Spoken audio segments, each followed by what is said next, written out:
Well, that wasn't a great first start. Didn't start with a opening screen, but welcome everyone to the first Objective Insecure stream. Please say something if the levels are off. I'm still kind of figuring this out as we go along. So yeah. In fact, I think I need to add the audio input. And we can get some music going on in the background. How about that? There we go. We should be having some happy, cool tunes. So we are painting up, and I need to check the name because if it was an ultramarine, I'd be able to tell you off the top of my head, just with my hands, what it was. But we are building some liberators. And as you can see, I've got 3 tubs here. It's because I need to change it so you guys can see. I'm getting a wireless mouse being delivered so I don't have to twist around as much. But as you can see, I've got 3 containers here, 1 for each model, because I will get confused and I will put the wrong leg or the wrong arm on each model. So what we're going to be using today is we will be using an Army Painter dry brush, which is kind of like the makeup style brushes compared to the Games Workshop style dry brush, which is a lot more flat edge, which I mainly use for detail. If I need to get into a little crevice for a bit of armor, then that's what I will use. But what we're going to do today is we're going to start dry brushing all the main bits of armor. And when I say the main bits of armor, I'm saying the legs, the chest, the pauldrons, the back and the arms, and maybe the face, depending on it. So I usually do my sergeant's red, like I would do with Ultramarines, and everyone else is green. And then I leave the metallic bits until after I've done the dry brushing, because the metallic will cover up any errant dry brushing that I've done. So, like I said, massive Ultramarines fan, so decided to make Ultracast. And then when I went down to the FLGS, and I was talking to someone about it, they're like, "Oh, so Tempest Lords," and I was like, "Who?" So it turned out my really cool idea was actually just already there. So I've tried to augment it a bit. I've found this stuff, which you guys probably already know of, called, and as you can see, I have everything under control here. I know where everything is not. It's like I'm 13 and it's my room again. Pro Acryl metallic medium will turn any paint into a metallic paint. So what I've done is I've done Pro Acryl faded ultramarine, which is what I usually use for my ultramarine edge highlighting, and I've made a solution between the two, 50-50%. I've just got some good amount on my brush, and now I am cleaning the excess off on my bit of kitchen roll. Then I am doing a good old thumb test to make sure there's not excess on there, and then we're just going to simply brush across where we want the highlights to really kind of pick up. And if you've got too much on there, it's fine. You can rub it off with your thumb and you still have a good residue there of highlight. So that's the easy way. I used to spend a lot of time trying to do highlighting. When I first started, I would just do I wouldn't bother with highlighting. I would do contrast colors. So everything was really dark. and it wasn't really my kind of jam, especially when it came to ultramarines, because I always think of them as like light. You know, they're not like space wolves or something that will, you know, come out of the armory, you know, scabby, wearing a bunch of uncouth stuff, and generally just being shabby. Sorry, Space Wolf fan. And I've always had the Ultramarines down as like the paragons, so they want to come out as clean as possible. So then I moved on to dry brushing, and I was using the Citadel flat dry brush just to pick out the edges. And then I started using Nuln Oil because that's about the same time as when I met the community, and they taught me a load about painting, because I am a stubborn guy who will rarely go on YouTube. Funnily enough, now I'm on YouTube, and I wouldn't look for help, but I would take advice, and they gave me a lot of advice and about how Nuln Oil can really add to your model without too much trouble. And there's always a joke about drinking Nuln Oil will give you superpowers, and you know, I haven't met one person that hasn't knocked over a Nuln Oil, and if you say you haven't, then I am gonna call you madam or sir a liar. And sorry, I've got some keeping an ear out for. And then I started learning more about washes, and then, you know, mixing your own paints, and then eventually just lent into edge highlighting, and I'm still not great at it, but you know, developing my own style with the initial dry brush, because I can't do the thick.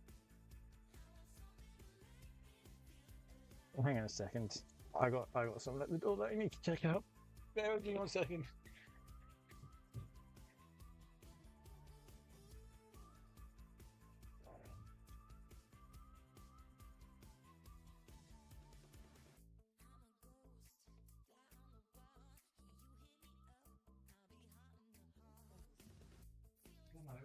I'm actually recording.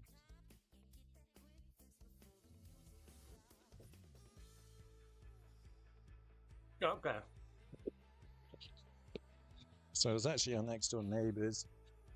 We had a 4-year-old daughter's birthday party and had cupcakes left over, so we gave them some, and they came back with Tupperware and some donuts. So can't really complain with that. So anyway, yeah, I was talking about my painting journey, and so yeah, started off with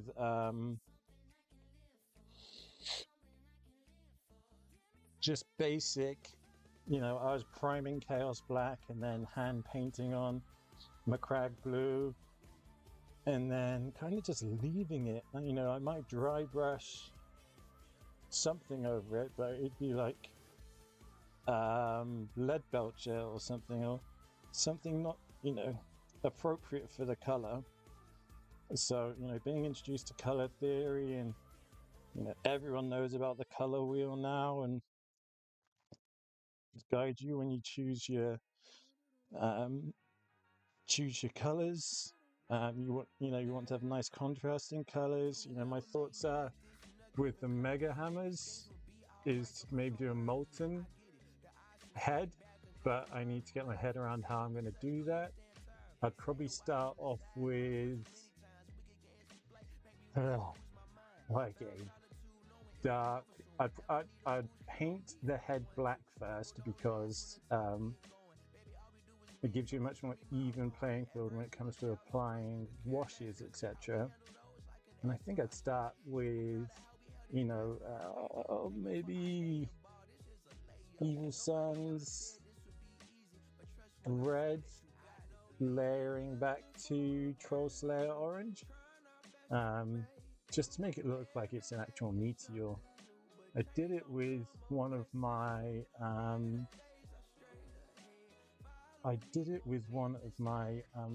Sergeant's Power Swords using, Big Duncan Rhodes tutorial on it. And he's really, I don't need to tell you how good he is at tutorials. God knows how long he did it for Games Workshop. But and I've even bought a few of his too thin paints, which are actually really good. The silver's good. The royal purple's great for cloaks. The wash isn't that great. I know they've tried to go back to the old non-oil, but it just didn't come through. It's a little bit too weak, if you ask me, and it's a little bit too off black. So I will still use either non-oil or watered down Abaddon. People call it Abaddon, but I, being dyslexic, just call them both Abby. So Abby Black, and then you got Abby the bad guy. So that's my tangent. So we're actually surprisingly making good headway with this dry brushing. I need to get some more paint off this brush, but I'm happy with it's coming along, and I'm hoping that maybe we can get one or two of these put together. They are pushed to fit, which that's me. That's my word a day. I've been listening to far too many. I think I've got about at least 300 audiobooks because of my spine reconstruction.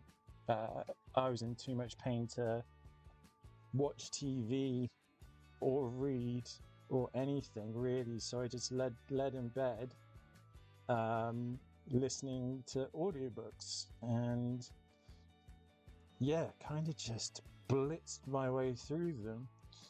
And now I started to recover. I actually reached out to some of the narrators. I think Keeble, John Banks, and a couple of others. And the only way that you can reach them is either via their agent or LinkedIn. So obviously I don't want to go through their agent, so I just took a punt at LinkedIn. And I kind of lost hope after 2 weeks because no one had responded. So it's like, fair enough, they're famous, and they're pretty famous for what they do. So not expecting anything, I'd hope, especially since, John Banks is my favorite narrator. He did the Dark Empyrean trilogy. And as an Ultramarine, he absolutely nailed Gilliman and the aesthetic for that. And that's what got me through. The Courage and Honor part just got me through. Richard Reed is another big favorite because of the Siege of Terror. But, after 2 weeks of nothing, oh, by the way, if you wanted to keep I'm not anyone, but if you're wanting to keep your brushes in a good condition, this is like under $10 and it'll last you over a year. And I'd advise it. Go for it. It's really good. You just wash the initial paint off the brush, and then work the soap in, and then it doesn't matter if you leave a little bit on because it kind of acts as a conditioner, which is really good. So I was talking in a previous recording about us doing some low lighting effect. So that is just doing recessing. So finding all the recesses and adding some Dragonov Nightshade. And as you can see on the bottom, blue tack. So once bitten, twice shy. that's fairly sturdy. I need to just shake it. But you'll find that hopefully I'm not going to knock it over. But now you can watch me knock it over. I'm using an Army Painter starter brush, which I am absolutely shocked at how good it is at holding a tip and also holding the wash. So what we're going to do is we'll start, when I say the recesses, the back of the leg where the armor joins, the back of the kind of cuirass there, and anything which you think you would need a shade on. This is difficult for me because I'm used to painting with it right next to my face. But if I did that, then you guys wouldn't be able to see. And we'll do the whole back of the shoe here, boot, shoe, whatever you want to call it, purely because that's going to be darker underneath these layers of armor.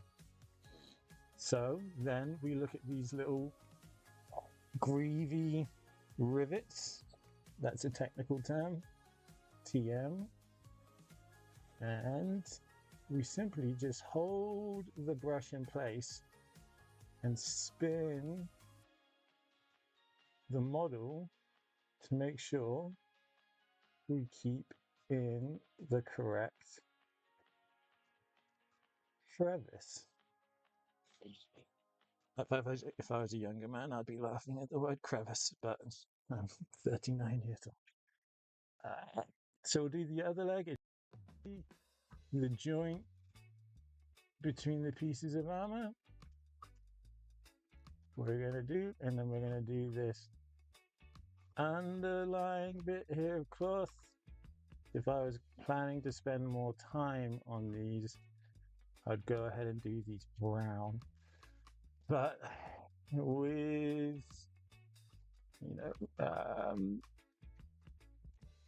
with Spearhead coming out and FLGS wanting to do a Spearhead League, I'm trying my best to be a speed painter, which for me is an average painter for everyone else. So we're just going to go above the knee here. Once again, we're not really moving the brush that much. We're more moving the model, especially with fiddly bits like this knee joint here. I am notoriously bad at doing just because of the shaky hands. But I hope you can see a little bit there if I really bring it down, that there's some recess in there. It's added a little bit more depth to the leg itself. Today, Skald, we are painting Liberators because I am going to get a Spearhead together even if it kills me, and the Sandra one, I have to buy too much stuff in. I have to buy Chariots in, I have to buy Liberators in. Skald, by the way, for being the first viewer, you get auto mod. So next, when I get around to it, yeah, you'll have God power. So use it wisely, use it unwisely, however you fancy. Okay, so we actually missed dry brushing this guy, but it's fine. We can still put the wash on because it's only going to be a light dry brush. Like I said, the washes here is just to really kind of accentuate the effort that they put into the muscles and stuff here. And it's also just to add some shade into the back here. So, which one was this? This one was C. As you can see, oh, it's not going to be an honor, mate. I doubt we're going to beat double-digit viewers. Yeah, I know, Eon. I'm just calling you by your... I don't know if you like to be called by your handle or by your first name. Some people are really weird. Like, there's a guy at our shop that will only be referred to as a made-up name because reasons. So, yeah. Happy whatever you like. just not daddy or anything weird. How's your painting coming along, mate? Anyway, what are you working on?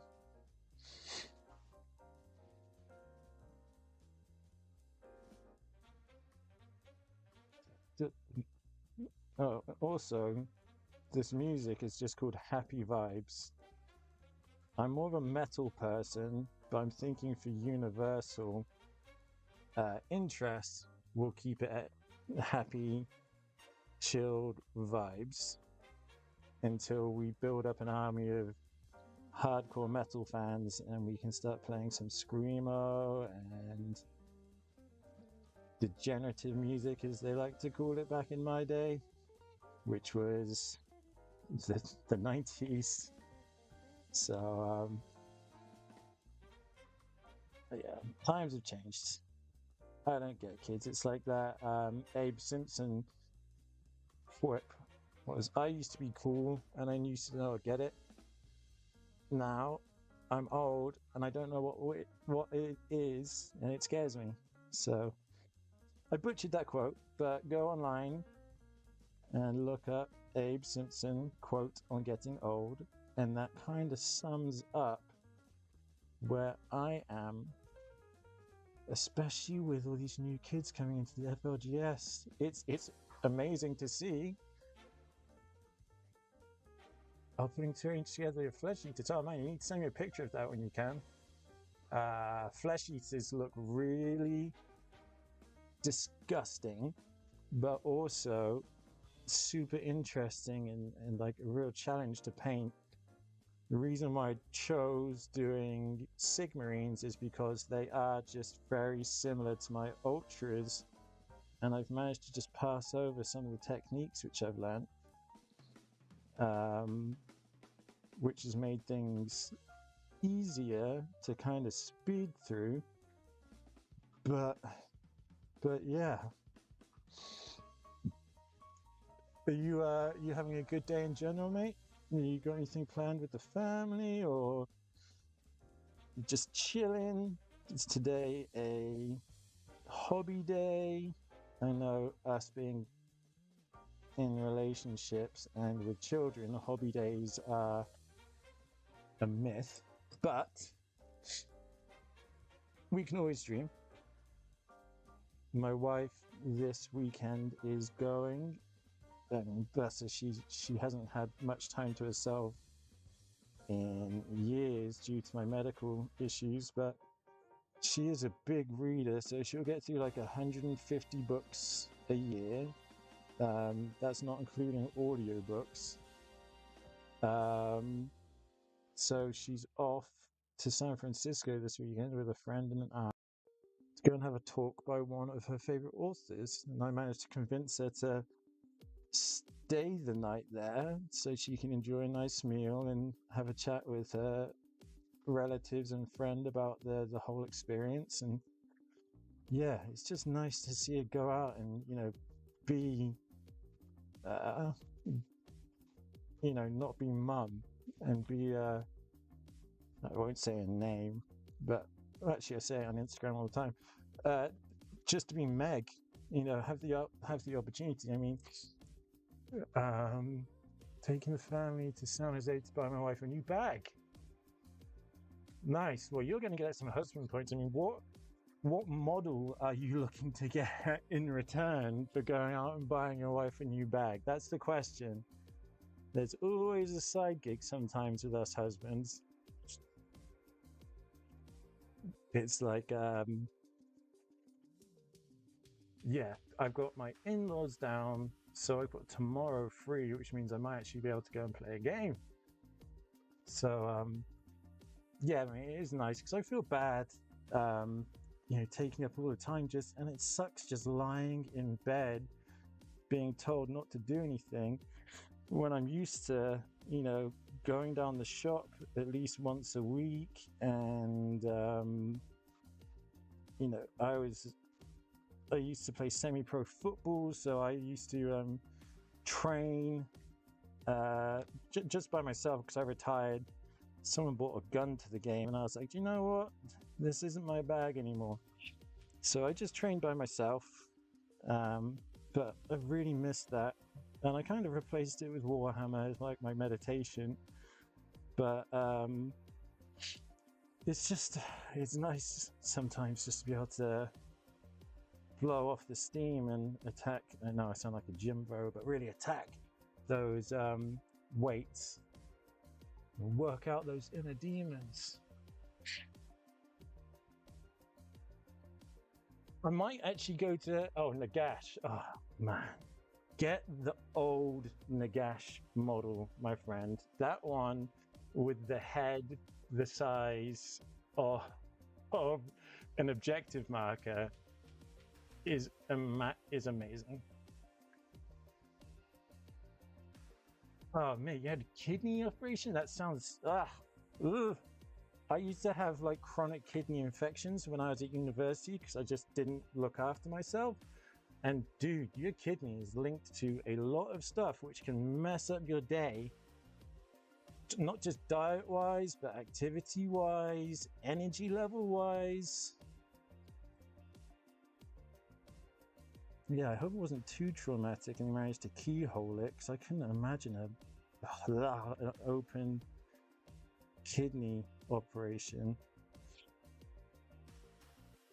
But I'm off to see a diagnostician like Dr. House in August, because I keep on getting these chronic pain attacks when I try and do rehab. And I'm like, if I can't do rehab, how am I going to get better? Sorry, I should explain what I'm doing. I'm painting over the parts where I painted on the gray,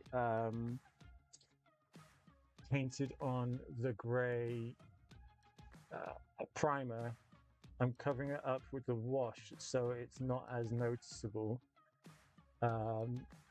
as the rest of the armor. So this guy's going to have a slightly darker foot, but that's a-okay. Actually, this lady, sorry, I'm stuck in 40k mode where it's, let's not get started on that actually.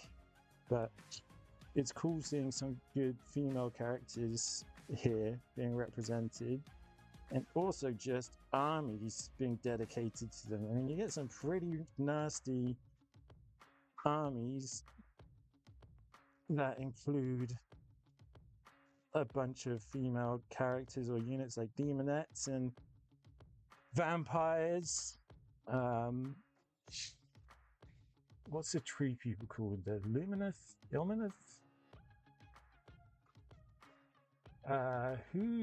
Remind me who Usharan is. Let me just Google that shit real quick. How are the levels, anyways?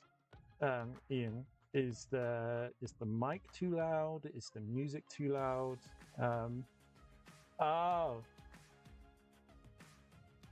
I've just started an audiobook on Black Talon, and I think they sell them as a box set.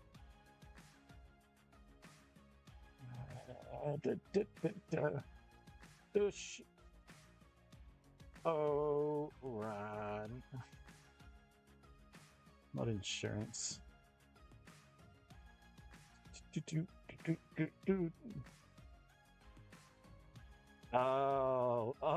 Oh, dude. Is he like your Primarch? I see, it'd be fun to paint.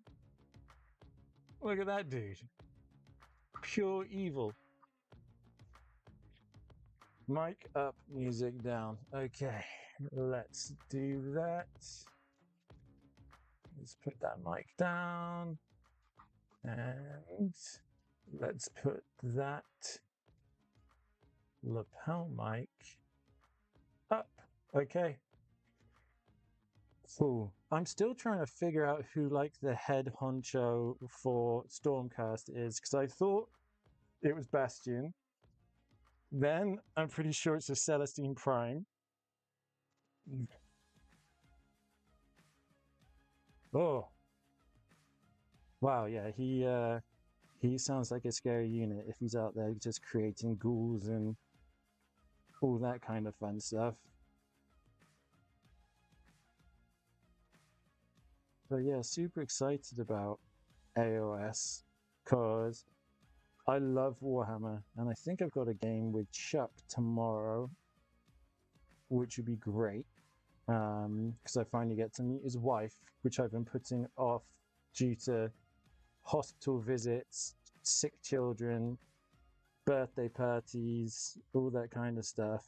I don't want him to feel like I'm trying to dodge out on him because he's a super nice, chill dude. So he's just he's kind of like me. It's like we're stuck at the house. Me for I can't drive sometimes because if I have to take painkillers, and him because he's got two adorable children, and it's kind of unfair to leave them with his wife for like 4 or 5 hours. The Prime is akin to the Avatar of Cain. Okay, that's good to know about Stormcast. All I know about the Avatar of Cain is that Marnius Calgar managed to one punch it. So that's I think that was during the Matt Ward time, but all I know is that Calgar one punched it. But then when it came to Calgar fighting Abaddon, he got one haymaker in, then got his butt handed to him to the point where the Victrix guard had to come in and kind of bravely, they don't retreat, they strategically disengaged. And I was shocked that they were not, well, I'm not shocked because he's such a big character, but I would have loved a Brutalis Calgar. I think they missed an opportunity there for a double power fisted chapter master dreadnought. I think that would have been pretty cool, and I think it would have upped the coolness of the Ultramarines, which I think is difficult, but everyone thinks they're boring. I like them because they're boring, because I can kind of lean into pretty much any list. So yeah, they get a lot of, Matt Ward did a lot of damage to them, and it's always just the fullback kind of laugh, calling them the Blueberries and the Smurfs and the poster boys. And admittedly, they are the poster boys, but my theory behind that is that blue is one of the more accepted colors around the world. I bet if you asked people, this is me going out on a limb and making up crap, if you ask people, I reckon the majority of them would come back and say that their favorite color is blue or some kind of blue. I mean, Ian, what's your favorite color? Brutalis Bjorn would be insane. I can, if you got a printer, you can print off a Redemptor chassis, which is all like Space Wolves regalia on it. Or if you don't, I can print it for you, and it'll be free. So if you really want to do that, let me know, and we'll have a chat, and we will make it happen.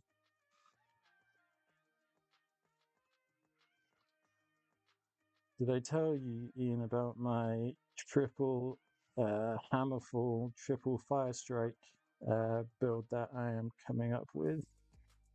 I so far have 2 of the 3 Hammer Strikes and 2 of the 3 Fire Strikes. So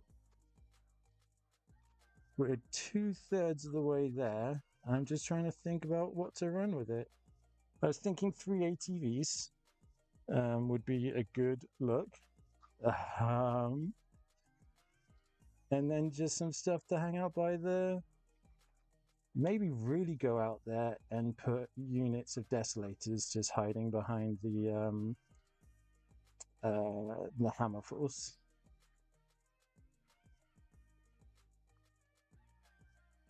Sorry, I gotta get used to, might even get like a little platform thing to, I got something to. Let's try this. Ah.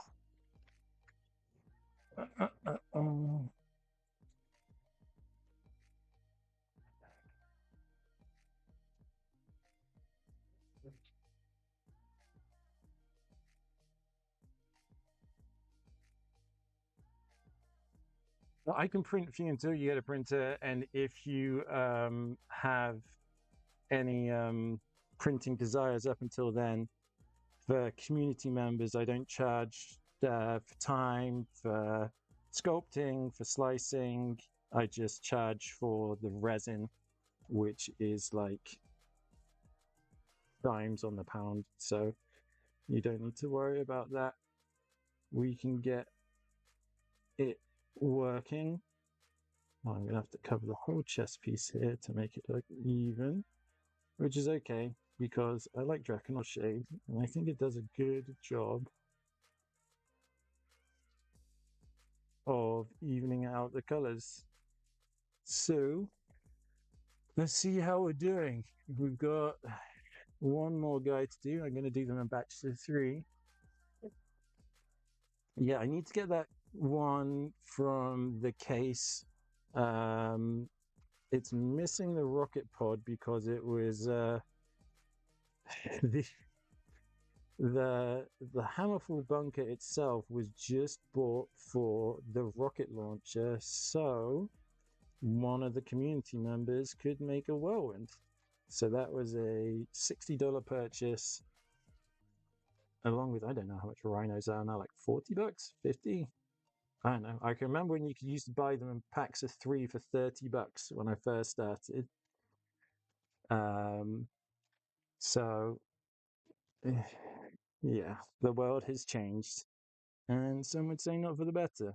So it just really frustrates me that you'll spend money on buying one of these, and unless I've missed something, you'll spend a good chunk of money, like over $200, on a starter box, and you won't get all the units you need to run one of the main game systems that they're pushing.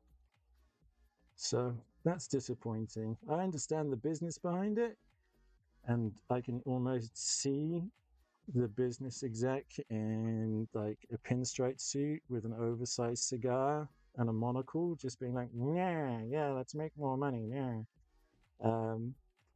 But it's just the way of the world. And I know lots of people complain and lots of grognards complain and things like that, but and people say, 3D printing goes burr, which by the way is probably the most stupid thing I've ever heard anyone say. But it's true, they are pushing people to do more 3D printing, but they are coming down on people like meteor hammers. If you get caught on Etsy or on any of the other distribution site, like the Purple site, you'll get a cease and desist, and you'll get some threatening letters because you are stealing IPs, intellectual property, which is true. But when you talk to people in like Australia or New Zealand who are paying so much, Ian, thank you so much for coming through. Thank you for being my first viewer, and I will get you on that mod train as soon as I can do. And I'll figure out how to do it at some point. Once I get my keyboard and mouse through, we're on the game. But have a great day. Give my love to your family, and also please drive safely through to Santa Cruz. Okay, bub? And send me a picture of that Nagash.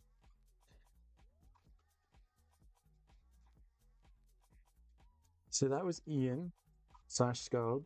He is, I think, one of the new people in the Mythic community, but he's jumped in straight away, both feet, just doing a fantastic job of supporting the team, and especially with AoS, he's like the AoS he's like the AoS guru. So we are really grateful for him to be around, and he's setting up our spearhead tournament.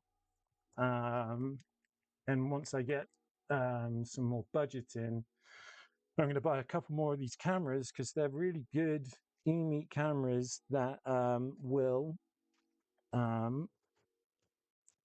connect via mesh for 3 cameras. So hopefully, you know, if the FLGS is comfortable and the players are comfortable, we might be able to do some streaming down at the shop, and you'll get to meet some of the rest of the team. Like Scott, the manager, super nice dude. I think he's been playing Warhammer for longer than most of the new people have been alive. So really good Blood Angels player, and just he's one of those annoying guys that's pretty much good at whatever hobby he puts his touch to. So that's but super nice guy, super accommodating, and it just comes across really clearly that he doesn't just care about making money, he cares about the community and fostering that. And you know, he joined us for BAO, which is great. We all got matching esports shirts, which actually turned out to be really functional because sadly we're in a much smaller room than what we're used to when the last time I was at BAO. But you could look up and you could spot an orange and black, because that's the Mythic Monterey colors, from across the room, and you'd know you'd have a friend over there. So you'd go over and you're like, hey, how's the game going? How's you know, let's have some bants, basically. And I got really good advice from the people that are there, because we had a real eclectic group. We had an AdMech player, like I said, we had a Blood Angels player, Iris Ultramarines, had some Elder, had an Orc player, and just there was one of our team that went 1-5. Or 5-1, whichever way. He lost 5 and won 1, and he won that game on the last day.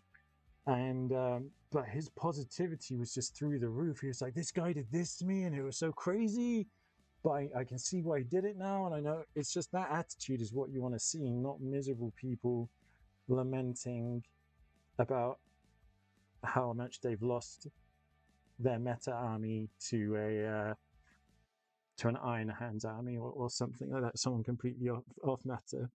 So what I have used some war paints, plate metal. You probably can't see it too well in because it's all reflecty, but it's plate mail metal from War Paints Army Painter. And then just to make it a little bit more shiny, I put in some of the Lamin metallic. I did like a 4:1 ratio, and we are going to switch to a, what do I want to go with? I swear I've got a X10, a 4, a 6. What happened to my other paintbrushes? Well, this is the best part of the scene. We're going to go for a number 2. I go for number 2. That's the type of humor we're aiming for here. I do have a 4-year-old daughter, so pee, poo, any kind of jokes like that. We're going to do the side bits here. Don't know what they're called. Die guards.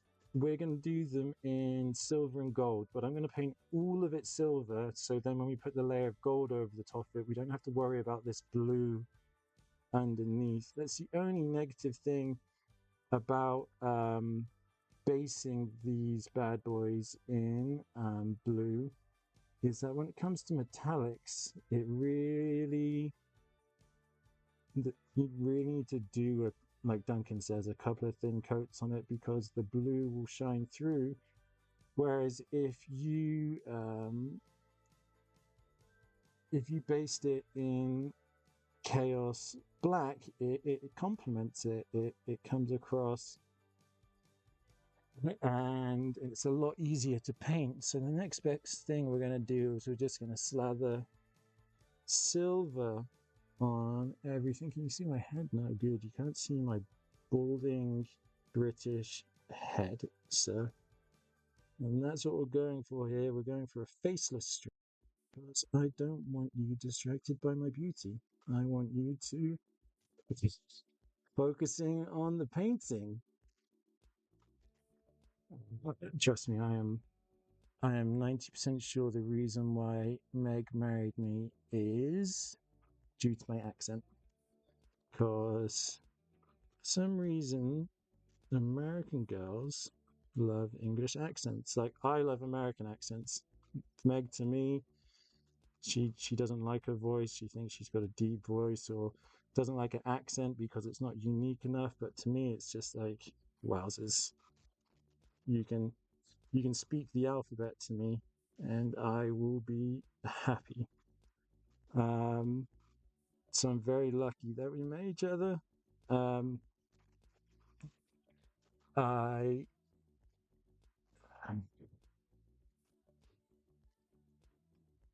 When we first started dating, long distance, obviously, about 5,000 miles. I was living in Bristol, and she was living in Chico, California.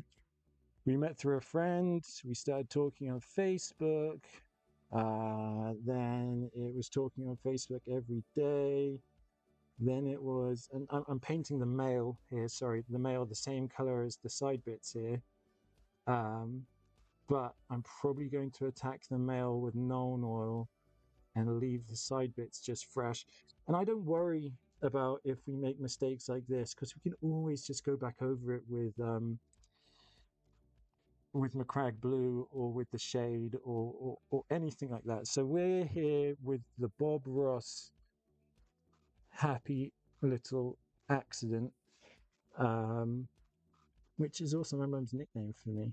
So happy little accidents, A-OK here. We just roll with the punches like we do with life. Like, if life hands you a poop sandwich, you just throw it away and move on. You got to know when to cut your losses and move on for your best sake. I know the saying is, when life gives you lemons, make lemonades. But what happens if you freaking hate lemonade? What if everyone else around you hates lemonade? You know, you've got to know the time when it is good for you or your family to just stop something. And an example for me was, I was in a well-paid executive government job where, you last 5 years and then you're vested. So that means you get your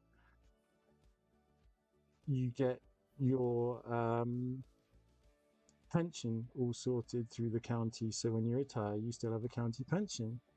So my goal was, I don't want to work in government all my life because it's kind of boring, and it's just red tape. That's if you can sum up government working, it's just red tape. So you want to get something done. I was young at the time. I was 30 or 31. I was the youngest manager in the IT department ever. And my director was a bit of a sociopath. A team of 20 sysadmin architects. And these guys had been there for 20 years minimum each. And one was that there's always one head nerd in those kind of situations. And he was particularly aggressive because he was promised my job. He was honest with me and said, "Hey, uh, you've got the job that I was promised. The person retired. I was promised that I would get that job."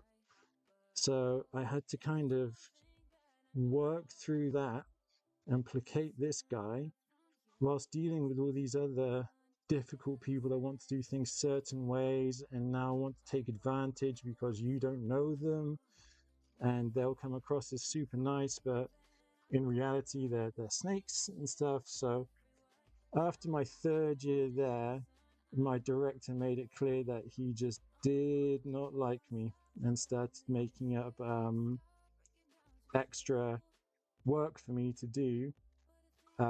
Even though I said I couldn't do it, even though I was working on weekends and I was working on evenings, I said I literally I don't have the capacity to. And this guy, it's like a 1980s shark.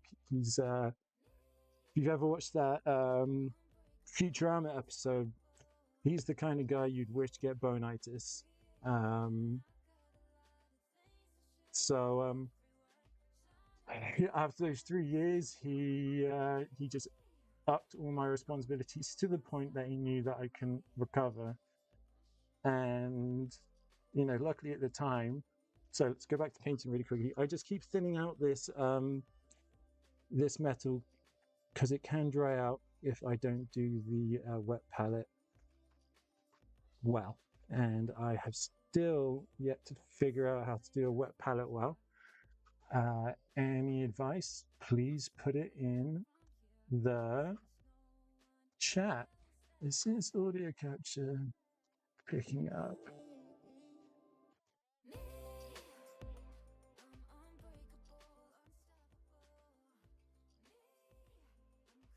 Okay, sorry team, there we go.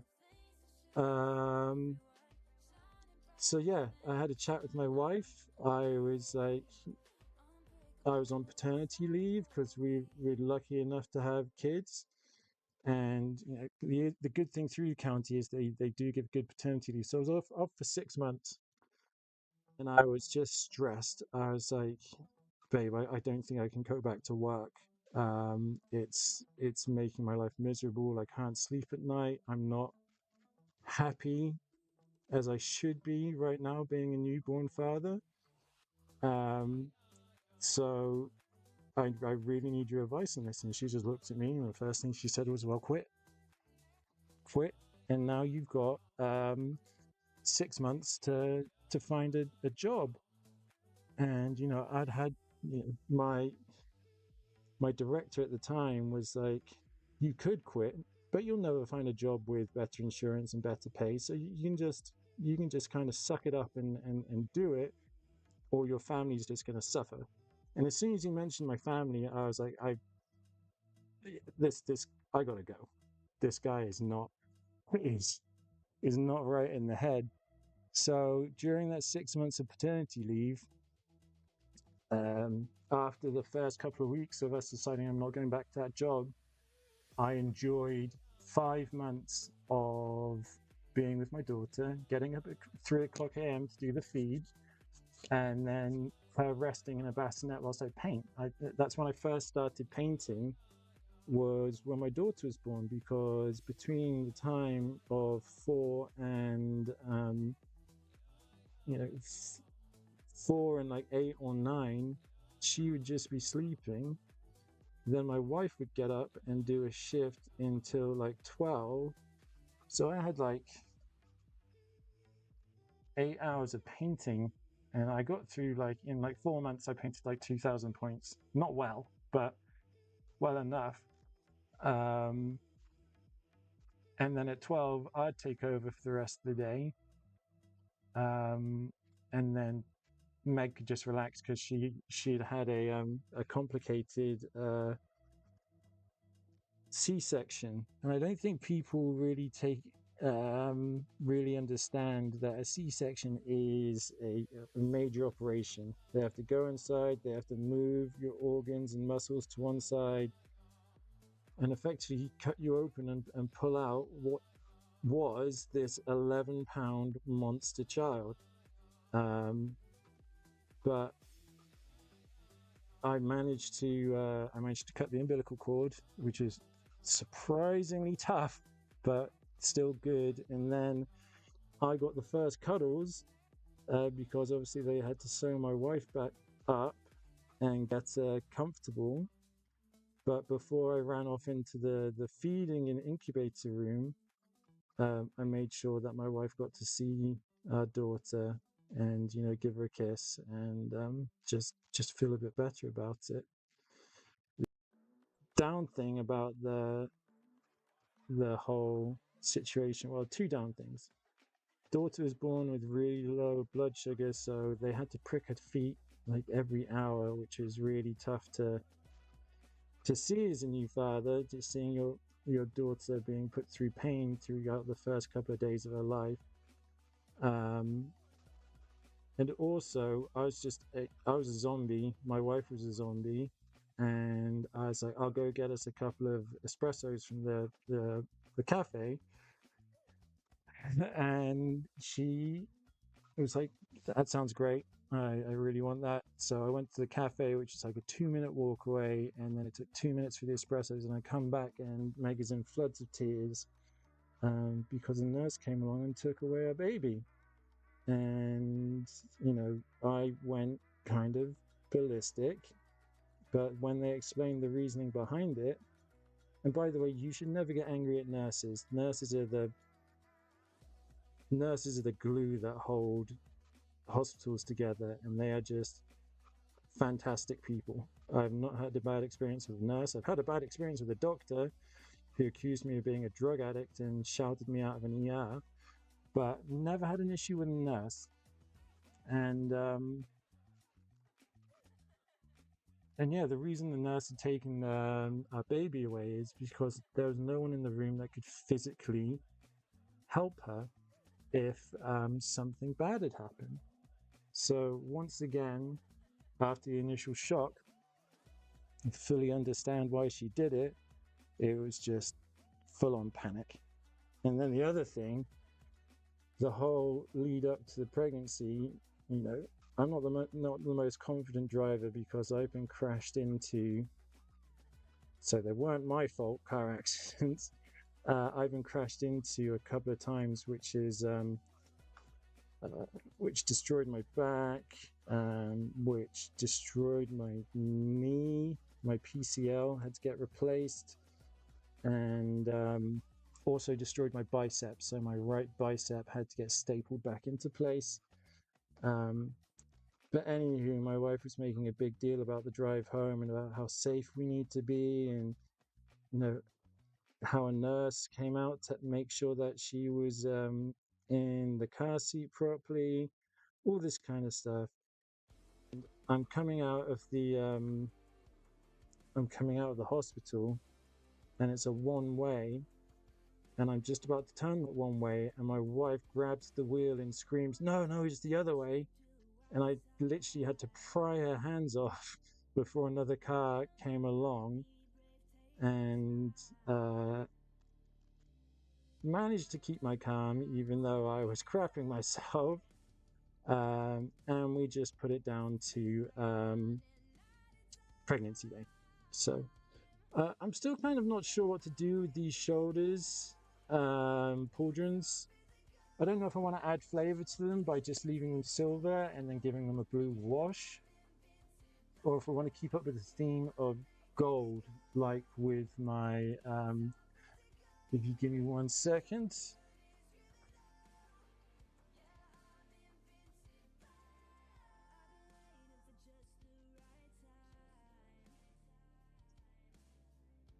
So I've got this annihilator here,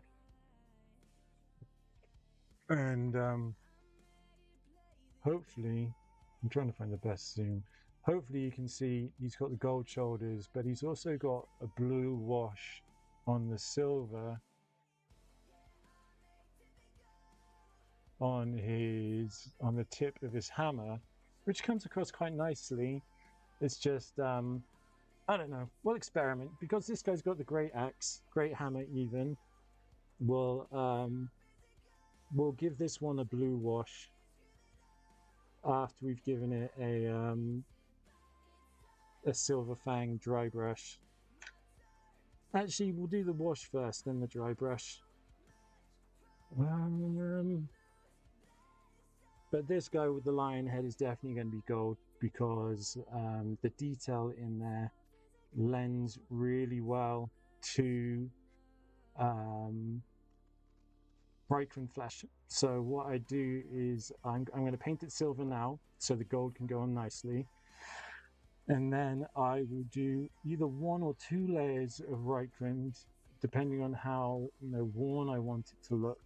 And then I'll do a dry brush of either Necron compound or just straight metallic medium. So, hey Cole, what's up, player? What are you up to today, brother?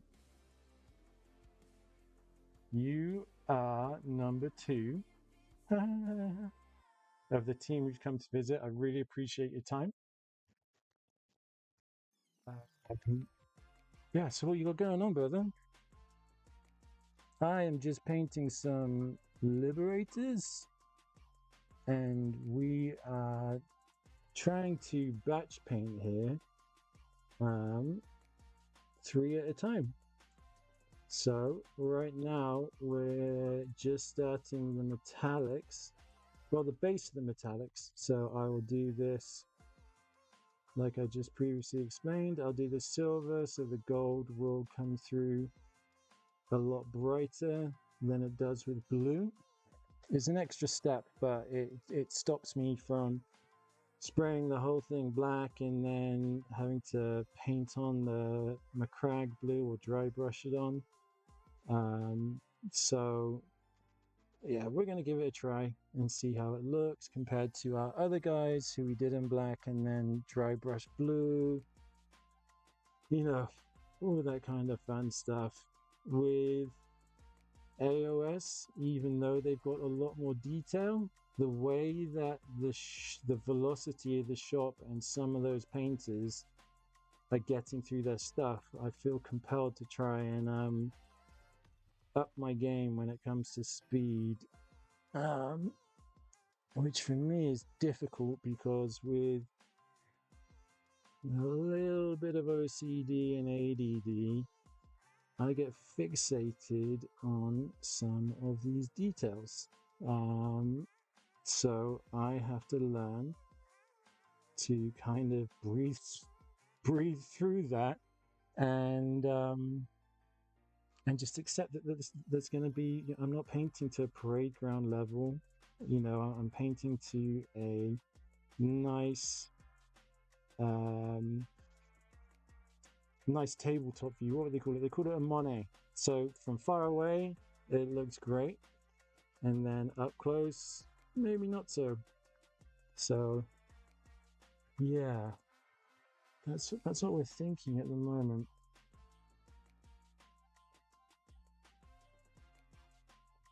I see Cole just wanted to come and diss and then drop. That's fine. You've made a powerful enemy, my friend. When we play whatever, 40k or AoS when I'm ready, and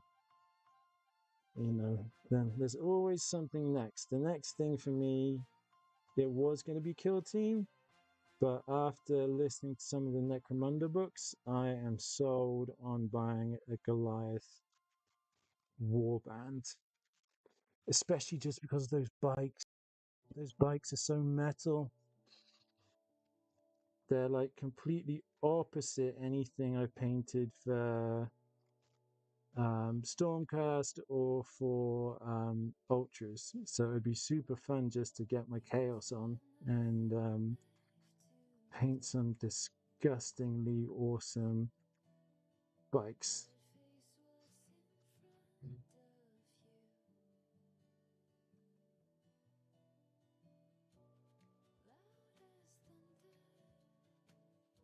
Sorry, guys. Sometimes I run out of bants and my brain is just like, what can I say? What can I say? You know, it's a kid-friendly channel, so swearing is at the minimum. You might get some British swear words in, which you guys might not understand, like bugger or balls might be the strongest I go. But F-bombs, C-bombs, T-bombs, we'll try and keep them out the way unless something horrific happens, like I set fire to my pants or something.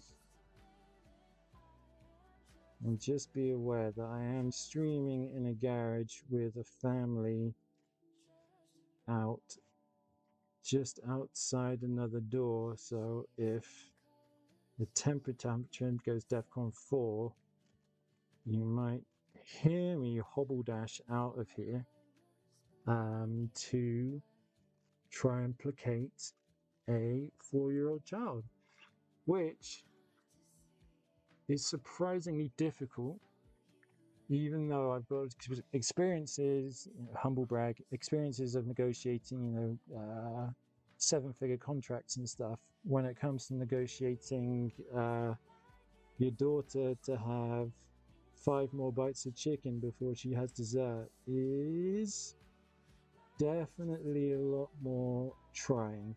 I can tell you that for nothing. Put your wallet away. So yeah. I think I'm gonna get like a little thing off Etsy for the garage door that's like recording or not recording. So my wife can know, but she's always welcome on stream. I mean, you guys will be lucky to meet her. She is a superstar, 1 in a million woman who I was lucky enough to find 5,000 miles away from where I was living and convinced her through my English guile and wit and accent that we should get married. And when I proposed to her at the Tower of London building, hotel. So we had overlook of Tower Bridge and the Tower of London itself. So it was really pretty. And I had arranged to have petals put on the bed and classical music playing and champagne accoutrements in there, because there's no way I was paying £200 for a bottle of champagne on a student's diet budget. So I get there and it's a really impressive hotel, and luckily Meg is just taken in by all the English architecture and decoration, and the concierge comes up to me and says, "Oh, Mr. Austin, all of your proposal preparations have been put in order." And I almost strangled the guy. Luckily, Meg was not listening. So I ushered her away to sit down by saying, "Oh yeah, this is going to take a while." So we got up there and she was like, "Oh, there's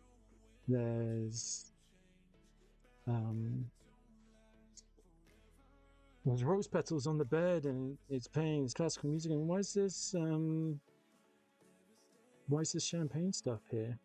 And leading up to this, we got the tube. So we got a train to, have I already messed this up? Yeah. We got a train to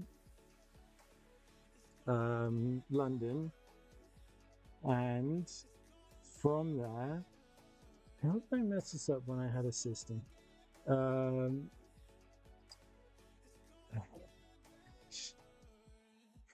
Print back. So,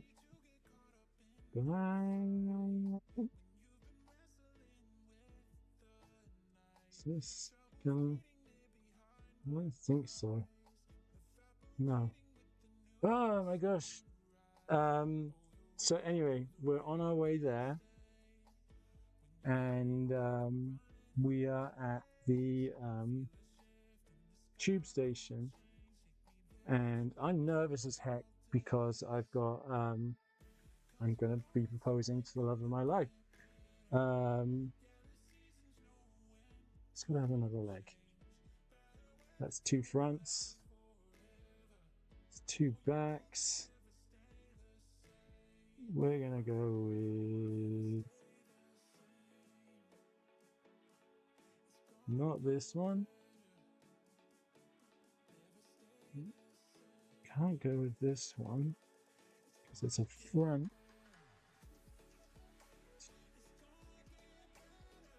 There we go.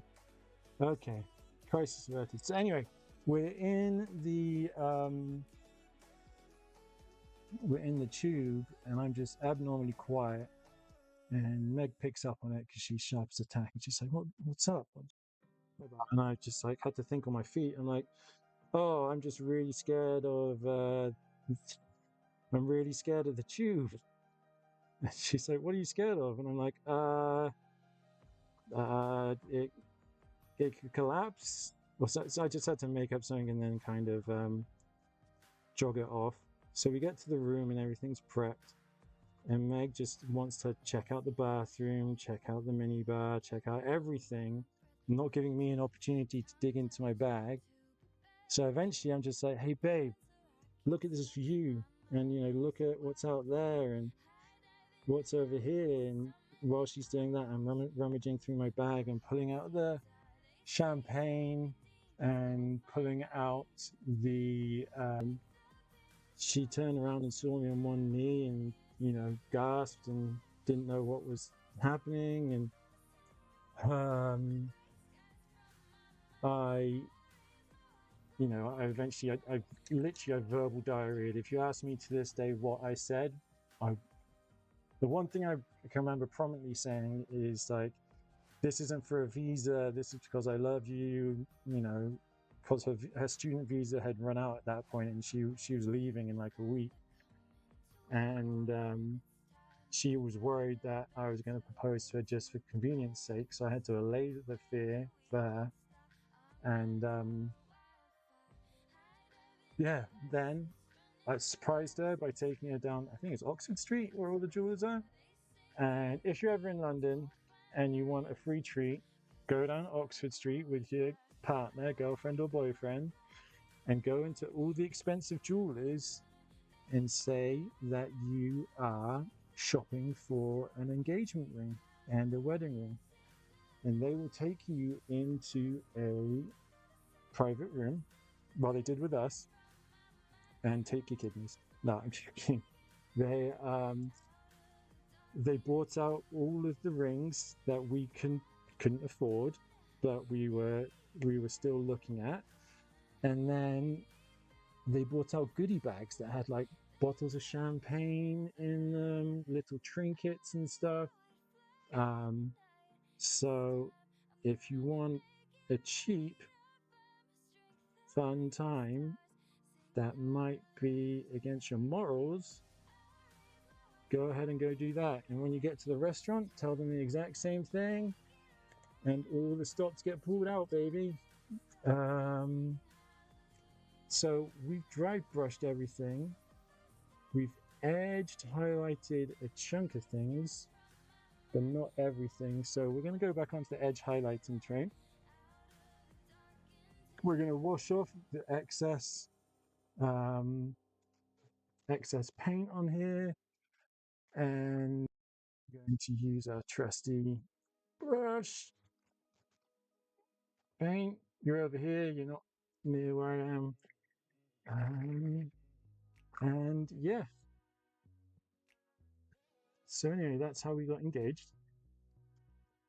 And then I tore my ACL playing football, American football, which put my master's back, because she'd graduated and she'd moved over on a student visa because she found a master's program.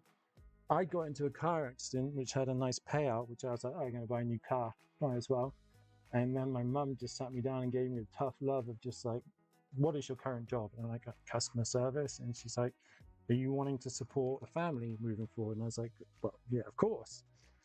And she's like, you're not going to be able to do that on a customer service thing. What are you good at? What do you feel like you are good at?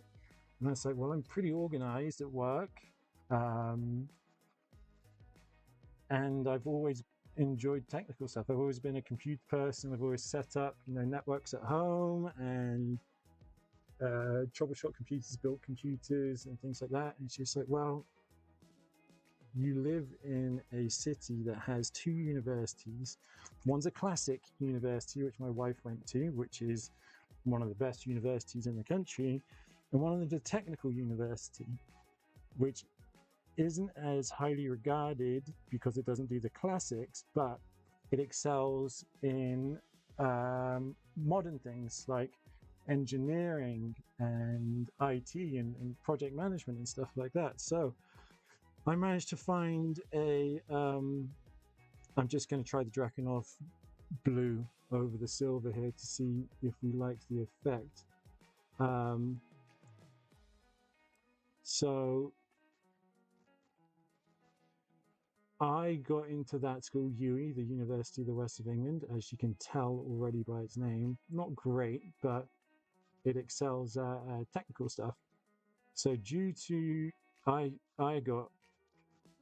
in England, you don't get GPAs when you get your degrees. You either fail, you get a third, which is basically a fail. You get a 2-2, which is basically like a C/B. And then you get a first, which is like accommodation. It's you've done your best. Your dissertation's going to get published, all that kind of stuff. So got an average one in history, so nothing to do with IT whatsoever. But I did have 5 years experience working with IT, doing customer service and things like that. And they're like, that's absolutely fine. We'll use that. And if you struggle with it, then we can work on getting you additional help. And I'm like, that's perfect. So I get accepted into that course because I used the car accident where I got smashed in the side and it destroyed my knee. I used that payout to pay for my master's and then pay for a year of rent in this lovely apartment in Bristol. And yeah, it worked out really well. I had to work a full-time job whilst doing it, so it was really hard. And I was on schedule. It usually takes 2 years, but I was on schedule to do it after a year, just because I'd been like just hammering it the whole time. And then I tore my ACL, and that put me back by about 6 months just with pure recovery. And then the last 6 months was writing my thesis, and then I got passed. And my fiance, then fiance, was inquiring if I would like to go live in California or want to stay in England. And I was like, California. We are going to California. If you ask any Englishman or any European, I don't know at the moment. At the time, this was like a decade ago, things weren't as crazy as they are right now. I'm going to start doing the gold trim. And for this, I found that rich gold by Pro Acryl is number one. It's got the right thickness to it. It's got the right color to it. And I just find it superior to Retributor. The only problem is with Pro Acryl bottles is that they block so easily. I have to keep a match stick on hand to unblock it. So great paint, shoddy bottles. I am going to use some Lamine medium here rather than water because I don't want to thin out any of the pigment. I want to keep the pigment the same, but I want to thin out the paint. So you can use lamine medium to get a nice consistency there, but you can see it's kept the pigment and it hasn't diluted it to the point where I'm going to have to stick on, 4 or 5 coats. Hopefully we can stick to 2, but let's find out here by doing this guy's knee thing. Oh, that's something to cover up. That's a happy accident. And yeah, I'm happy with this consistency. We can get a good first coating on, and then it should lead us up for a nice second coat. Once again, bear with me. Hopefully by like the 3rd or 4th stream, I'll be down with where to paint so you guys can see best. But yeah, so I immigrated to America a week before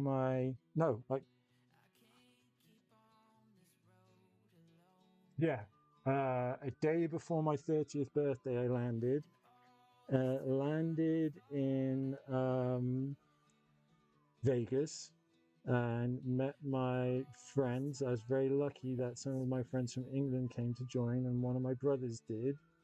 My other brother could not because he'd selfishly had a baby. He does that. Who I was lucky enough to meet before I left. So she's gorgeous. Flossie with her sister Edie. Hello, Uncle Jack. Misses you and loves you lots. I'm hoping my back is in a good enough condition to come and visit you guys at Christmas. It's a 12-hour flight, and my back is like the back of a 50-year-old. No, not even that, like 60 or 70. I say 50 like it's old, but I'm almost 40. I don't feel it though. If you look at pictures from the 70s and 80s at 40-year-olds, they look like they're in their 70s. It's unbelievable. The change in medical science and diet understanding and just the culture of wanting to look after yourself a bit better has definitely lent it more to our generation. When I say our generation, millennial onwards, because we have a lot more gym heads. Let's not lie. The gym, I built a gym in my garage because I couldn't stand going to the gym and trip over tripods and getting dirty looks. It almost feels like some girls go in there to create content, not for fitness, of outrage. Like they will go, I don't know the name of the kind of shorts, but they'll go with those shorts that go up their bum crack and start doing squats and things like that, and then they'll sit there and just kind of look for people looking at them, and then go and not even have the decency to go up and talk to them face to face, is they'll wait till they get home and then edit it to kind of look more indecent than it was. And it's it's ruining some people's lives. Like if you get outed as a pervert when you're just trying to get your swole on, it's devastating, especially if you've been frequenting that gym for some time.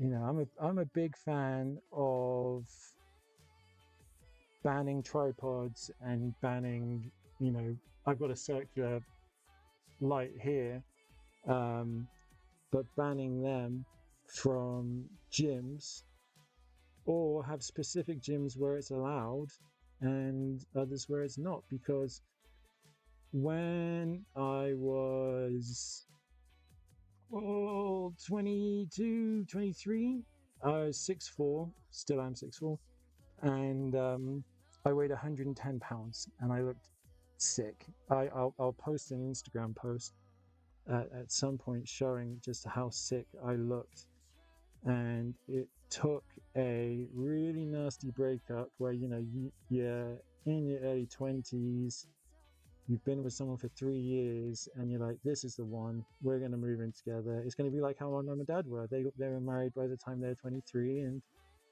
they were married for 50 plus years. But she ended up cheating on me with a 30-something-year-old barman with 3 kids, and it just destroyed my confidence. And I was like, why? And she's like, I just don't find you attractive anymore. You're far too skinny. You've got no motivation. It's hard for me to find you attractive. And it tore me up. And I was just in a funk about it for months until my dad was diagnosed with CJD, which is mad cow disease, which is a terminal illness. So I quit my job and I stayed at home and nursed him, because both my brothers were living in different parts of the country. So and I was still living at home, so it just made sense for me to take a leave of absence to look after my dad. And yeah, it was tough, but it put a lot of things into perspective. It was like, why am I getting so upset about this girl when I can be doing something about it? And I actually went to my physician. We call them GPs, not PCPs in England, so you don't get confused with the mind-altering drug.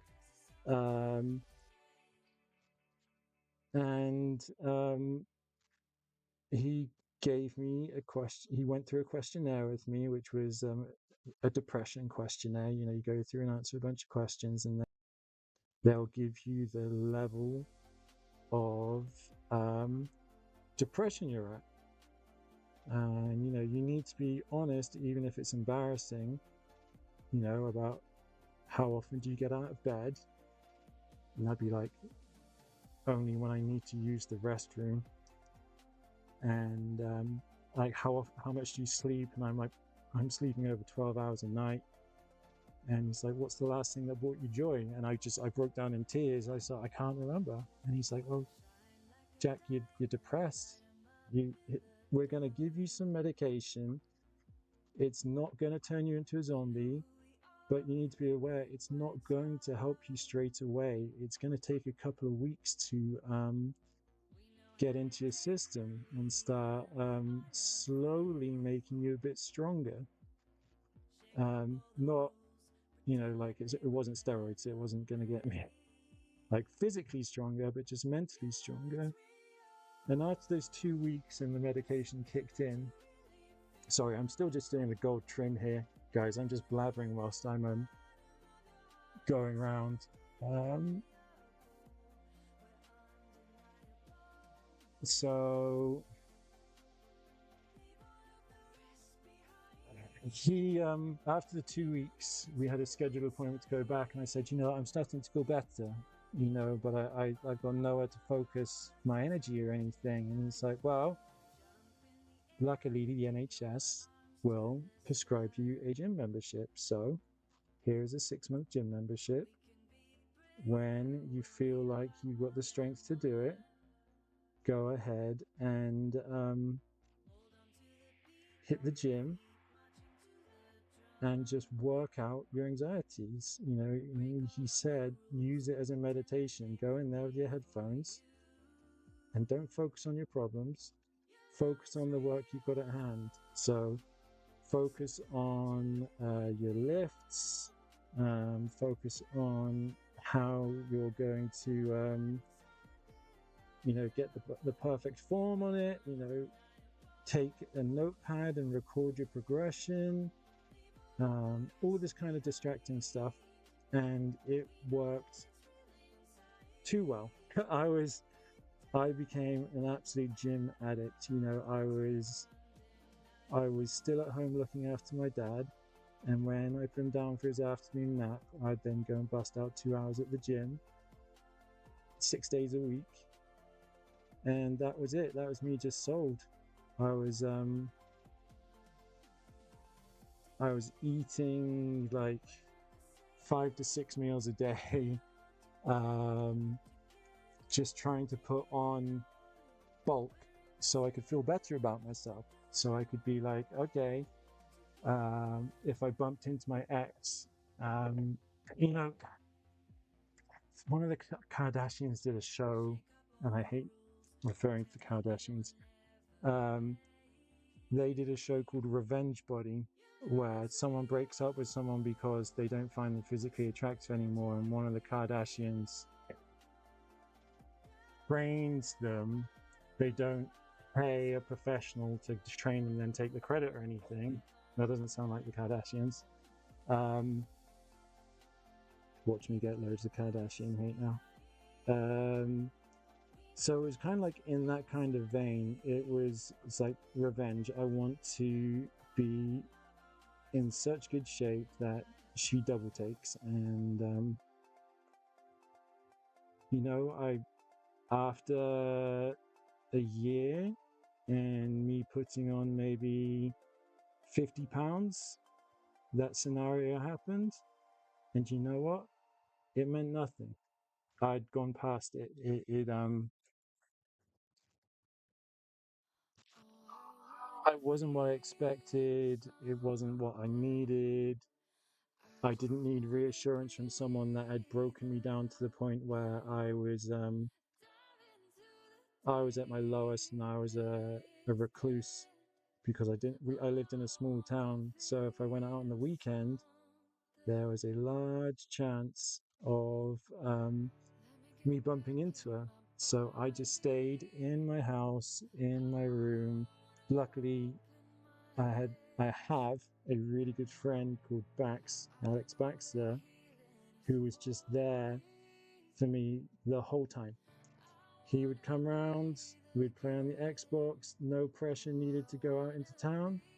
We would just chill, maybe smoke a little, and just discuss it, because he was in a failing relationship at the time. So you know, we kind of lent on each other and discussed it, and now he is married to someone else. They've recently had a second baby, and he is just killing it. And I kind of shudder sometimes. I'm really proud of him, like really proud of him for getting out of where he was. And I just kind of shudder to think where he would be if he'd stayed with that relationship where it was just not good for him. It was good for the other, but was not good for him. So yeah, he's someone who I look up to, and he's one of the, apart from family, he's one of the only people that I connect with still in England, and it always brightens my day when we do, because he's just, you know, we joke and say that we have the BFP, we have the best friend pool, and my best friend pool since moving to America has shrunk down to, you know, Baxter, and some of the people at Mythic Games have become fast, good, dependable, understanding friends that I know that I can rely on if I need to, and I have done before. So I'm very lucky. I came over here with 2 years of university American football under my belt. So the first thing I did was find a semi-pro football team that was really close to where I lived, and I played there for 5 or 6 years, and I retired because I got that job with the sociopath at the government job. and I didn't want to have to take time off due to an injury. So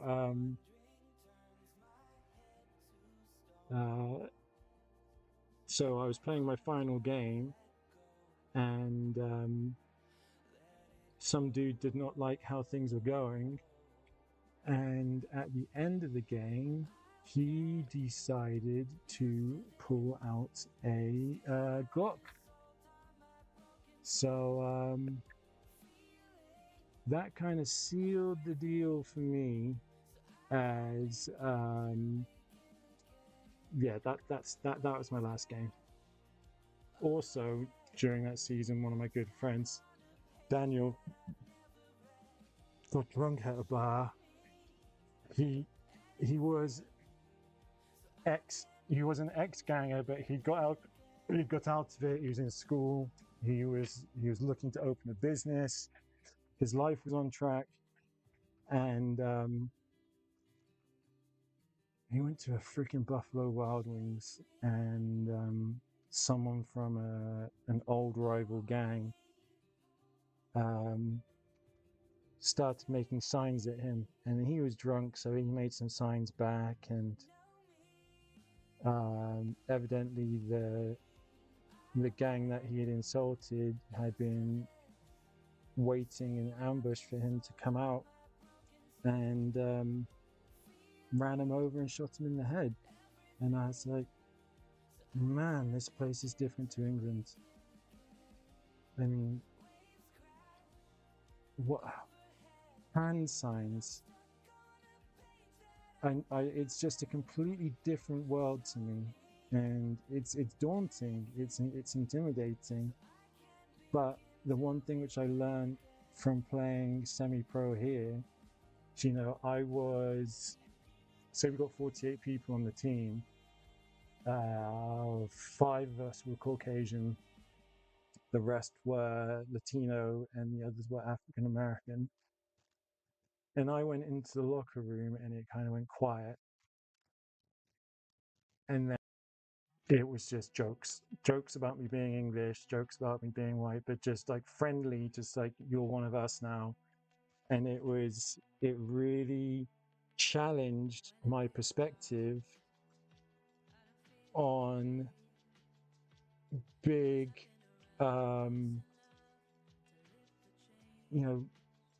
big intimidating gang tattooed people, just being there to do bad, because they all had families, they were all proud fathers. Most of them were ex-gangers, and the rest just kept it out of everything else. So it was an experience. But the sad thing is once I retired, it's like they cut ties. That's it. I wasn't in the team. I wasn't worth the time to spend time outside of the game. So that was sad, but you can't keep a good man down.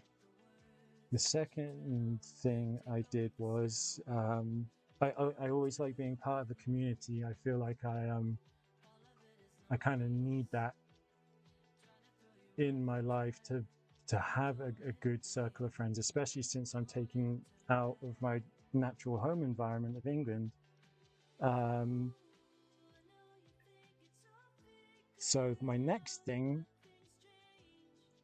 and of course I choose the most expensive hobbies, was airsoft. We had an airsoft field literally 5 minutes from my house, and I started going there, and I made quick friends with a bunch of people, and we formed a team, Armadillo Airsoft, full of characters. Everyone there was supporting each other.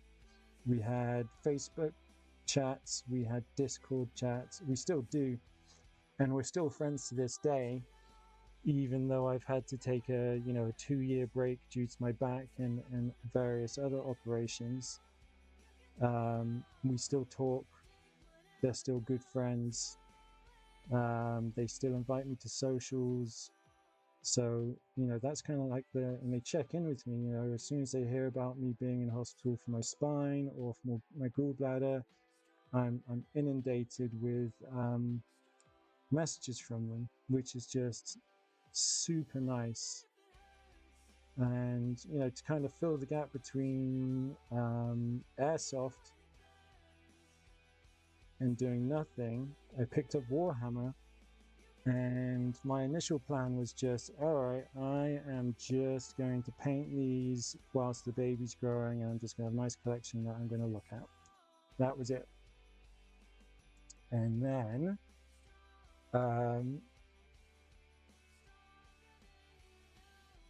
I went down to Mythic Games down in Monterey, and went there and I met Scott, the owner. Super nice dude, kind of like the opposite of what a Games Workshop employee would be. There's no hovering over your shoulder. There's no, hey, do you want to try this? Or, hey, do you want to buy that? Or, I'll give you something free if you buy this. Kind of high pressure sales. It was just, hey, how's it going? Let me know if you need anything. And I hadn't played until I started in second, and I gave up in fourth because I was so young.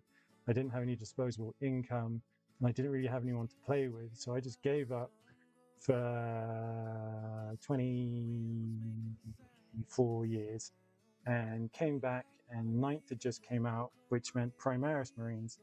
And I was like, dude, who are these guys? And he gave me the lore dump on them. And I was like, these guys sound awesome. I need to get them. And then I saw the love of my life, the Invader ATV, and I was like, I need to buy this.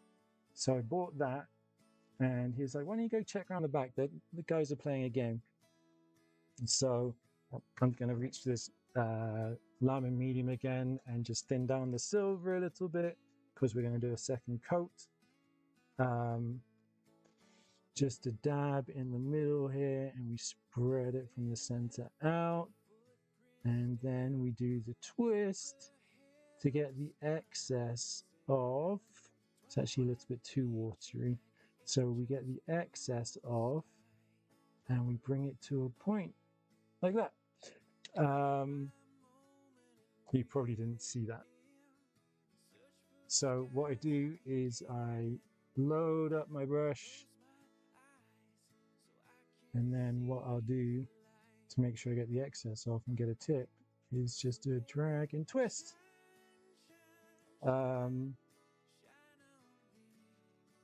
So I went through to the back room, and my now very close friend Brian was playing with his death card, and my now also very good friend Jeremy was playing with his demons and chaos. And I was like, wow, this looks pretty fun. Everyone's having a good time. Everyone's chatting. There's no negativity.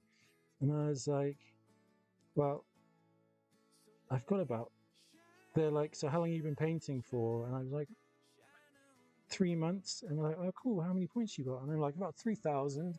And they're like, what? That does not sound possible.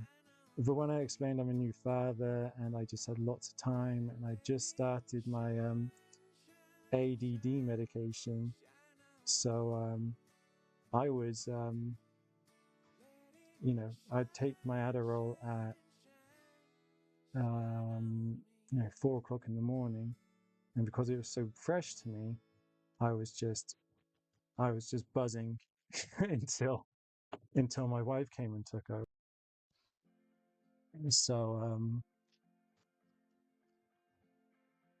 So yeah, it's it evolved into me not really wanting to play, to me wanting to play every week, and coming up with a negotiation with my wife like, hey, how about we do this? Saturdays are your days. I'll have the baby all day and you go do what you want. Even if it's just sitting in the room and reading, I will not disturb you. You go do what you want. If you let me have 12 until 4 on Sundays. And that was the arrangement. And then to sweeten the deal a little bit, I managed to convince my wife that it would be a good idea to utilize the garage as a Warhammer space. So I've got a pretty nice setup. I've got one of the FLG tables here, which are magic if you are over 6 foot tall, because after playing my first BAO and them just using Costco tables, they are about 3 inches too short, and I was constantly bending over, which was not great for my back. So this is taller, and it's a lot it's a lot better for my back, which is super important to me after having the operation. So I kind of prefer playing at home purely because I've got that table and the comfort. But I have bought a wobble stool, which is just simply a comfy tool stool that, rather than being on legs, is on like a semi-dome. So you can lean against it quite nicely rather than having to sit down and put pressure on your back. You're kind of just chilling. You're just sitting against it, just resting against it. You don't have to worry about getting up and down all the time. It's just a bugger to carry around sometimes. So yeah, but we work with what we got. I took it to BAO with me, along with, I tell you what, the best purchase I got if you wanted to get into competitive Warhammer is a foldable rolling I wouldn't call it a desk, trolley. So the one which I got it's got 3 levels to it, but it's not obnoxiously big, so it can fit down the aisles of the games quite nicely. And it's great. Rather than having to worry about rushing to pack things up into a bag, I literally just ditched everything down there. So yeah, it was super useful. That and the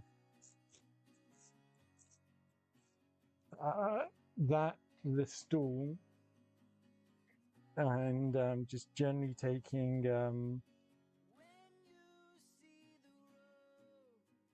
so I'm just texting my wife.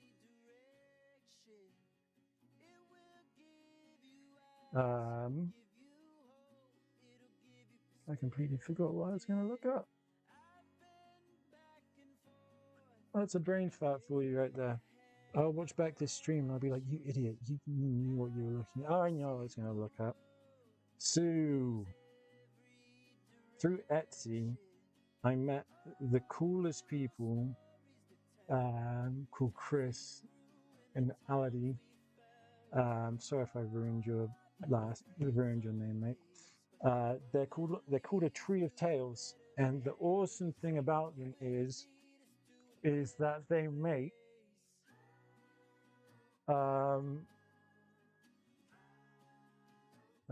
what would you say? I call them gubbins.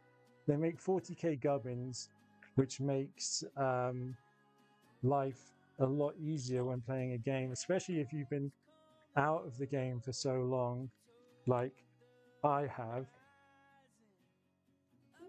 They will make personalized, up-to-date, codex up-to-date little gubbins. So I've got an Ultramarines one here, and inside it's got all of these. Aren't all of them, because some of them are on the table at the moment, but it's little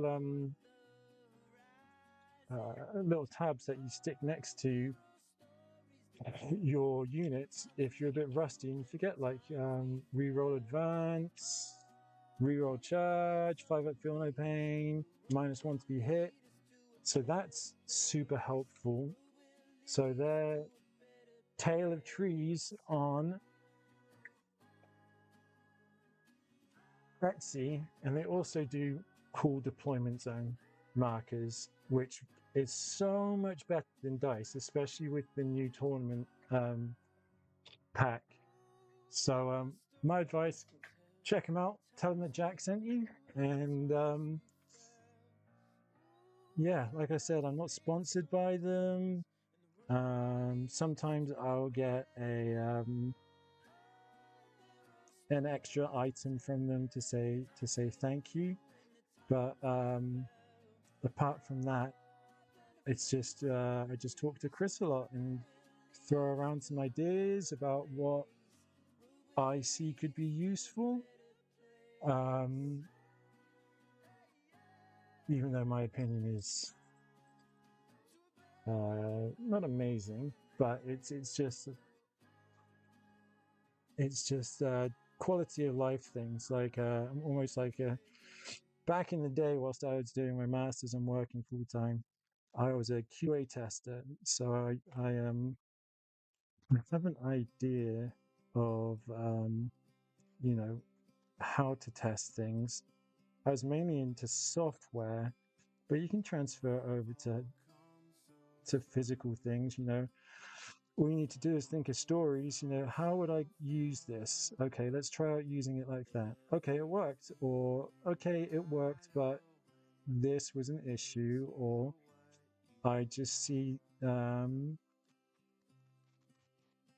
it needs a rework in this area for this reason.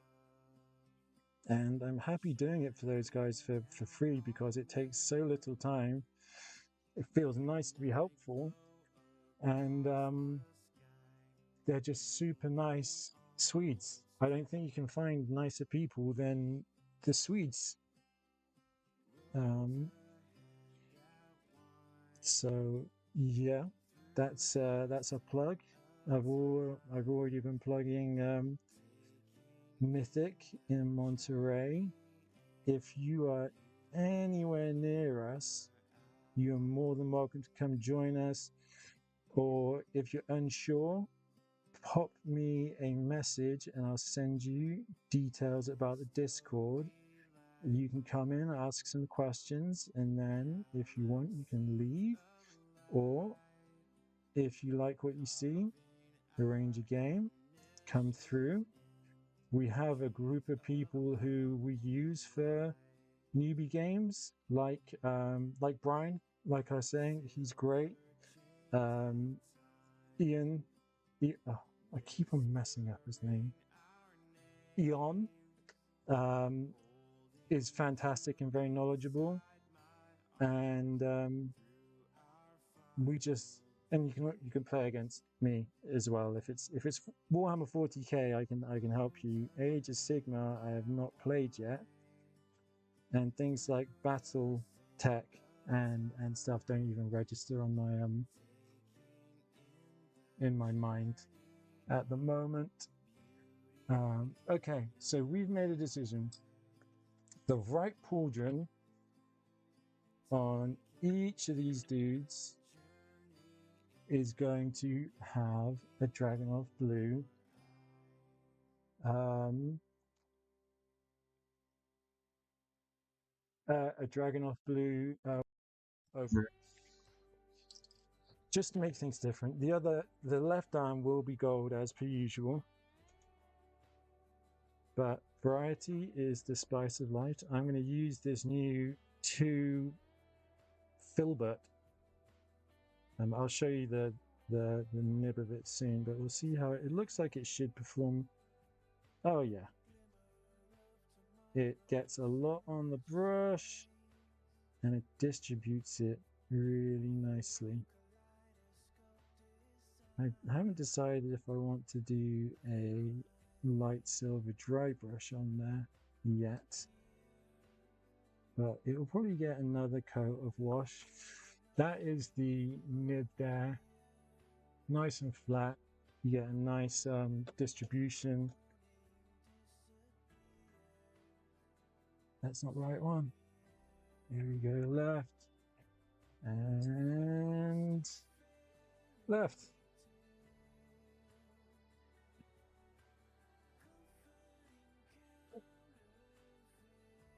So if anyone comes across this in the big wide world of YouTube, constructive feedback would be so awesome. I have no idea what I'm doing. I didn't know if I needed to use a capture card. I don't know if the levels are great. I did some level testing, but it's just difficult being by myself with it. The plan is in the future is to bring in some guests from the community where we'll either do a hobby stream, do a straight up just conversation interview, or play a small game and just talk our way through it. But we've got a lot of interesting people in our community who I think can pass on a lot of good knowledge, not just about painting, but about the big deal about not the big deal. One of the USPs of this unique selling points of this channel is for us to discuss mental health. So we'll have people coming on talking about painting, also talking about mental health. Like, for example, I'm just going to put normal here across the chainmail so it differentiates from the thigh pieces. And I can talk about mental health and I can talk about my experiences through it. It's just I'm not a qualified person. I need to get that across to everyone. I am not a qualified psychologist or therapist. I'm just a person that has had a fair amount of trauma, but mixed in with a lot of love and happiness as well. But I've seen therapists now on and off for over a decade, been on so many medications you can't even it's difficult to keep track of. So all I can offer is my perspective, and I can just be an ear for people to talk to, because dude, mental health support, we're going to try out we're going to go crazy. We're going to try out some of this tiring shade blue and see how that comes across on the shoulder blade that's already had some Dragonov on it. All I can do is tell you how I coped with it. And I'm an ideas man. I can suggest to you things that you can try, which I've tried and what's worked. But oh yeah, that is a Stormcast blue right there. All I can do is give you the advice that's helped with me, or talk to you about how you can augment it to help your situation. And plus, sometimes it's just good to talk. It's it's so taboo in certain places.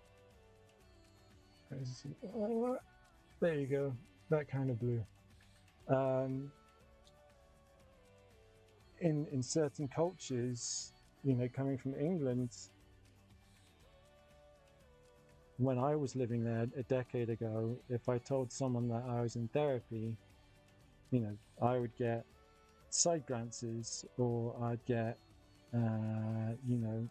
treated a little bit differently. Whilst over here in America, it's such a recognized and respected field that's been in practice for decades. It's just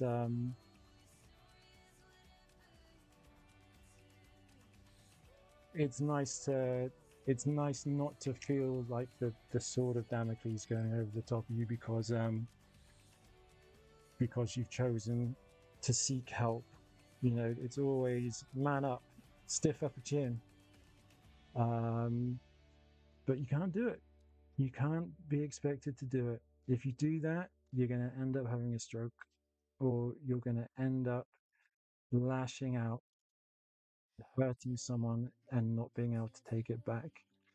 I'm lucky I have such an understanding wife, because when I was going through the withdrawals for the hydromorphone for my back, man, I was Satan incarnate. I deliberately locked myself away, not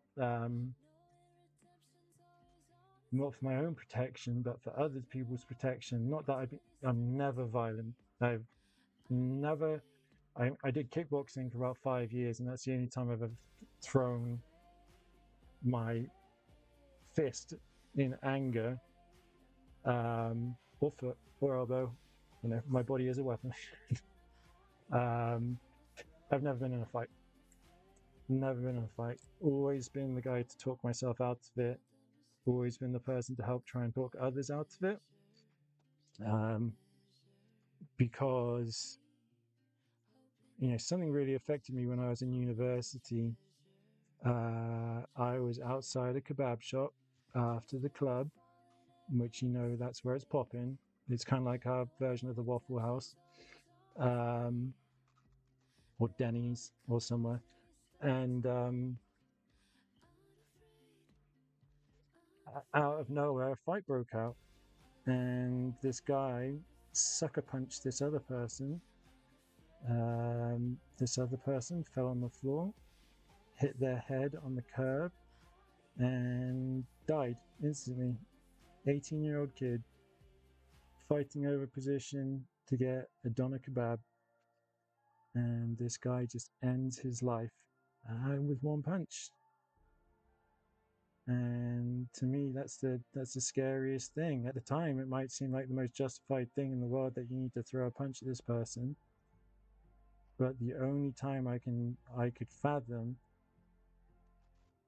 getting into a physical altercation is to either protect a loved one or protect a friend. And even then, it wouldn't be throwing punches, it would be grabbing them or something that's not as...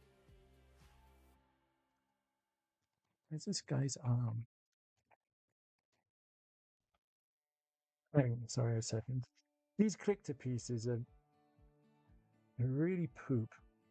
I really dislike them. So what I'm going to do is I'm going to clip off the little pokey bit.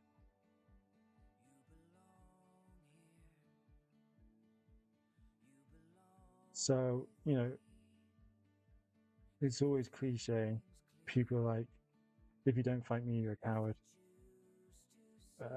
My thought on that is, if you're looking for a fight, you're the coward. You're looking to inflict pain on someone who isn't expecting it, doesn't deserve it, might deserve it. But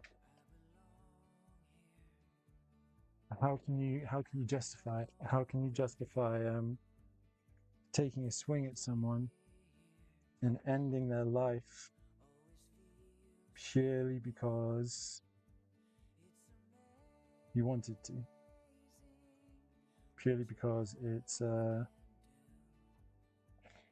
ego thing. You're with your friends, it's primal. You're like, yeah, I can do this. I can get away with this. This guy's a chump. I'm gonna teach him a lesson. And then you end up spending, you know, the annoying thing is he probably got manslaughter, so that's sort of like 10 years. So he'd be out in like 6.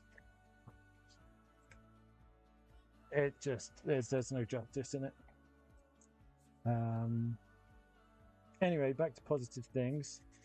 Booked our first vacation in like 3 years because of my back. We are going to go to a cabin in Seattle. So I didn't know Seattle was basically just Waterworld, just a bunch of islands. So we're going to spend an evening in the city. like the paint on. Is this it? Let's say this is it.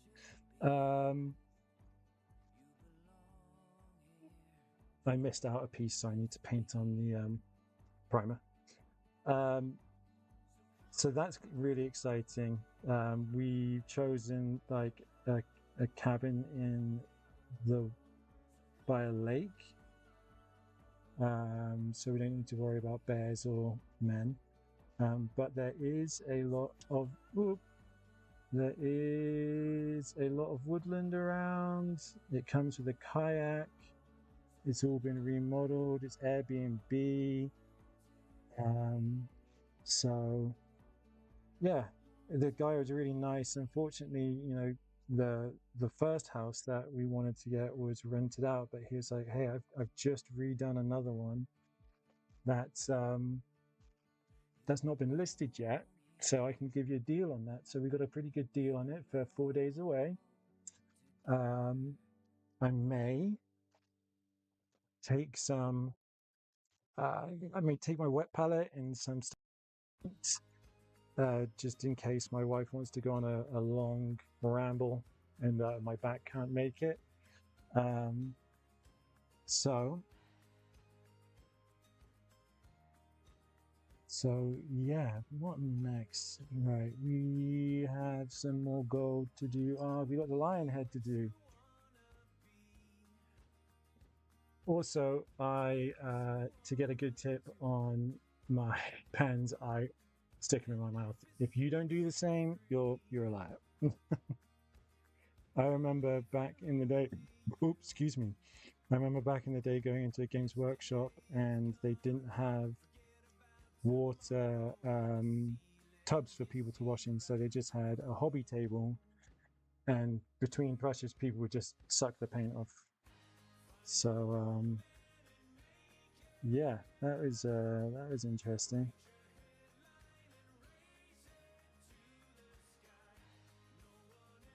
What are you guys thinking about the music? I don't know if I'm feeling it. I'm usually like a metal fan, but I thought to reach a better audience, I would try out some generic crap music. But this music is a bit too generic and a bit too crappy. So let's see if we can find some playlists.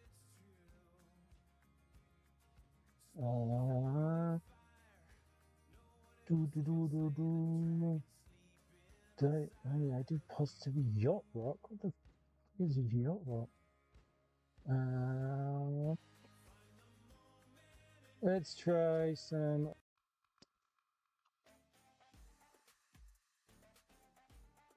Nope. Summer Drive. Okay. So we just did the gold, the first layer of gold on the lion head. Now, what other parts of gold can we start picking off? Right, the little clasps around the side. Let's sticky together. Flip it.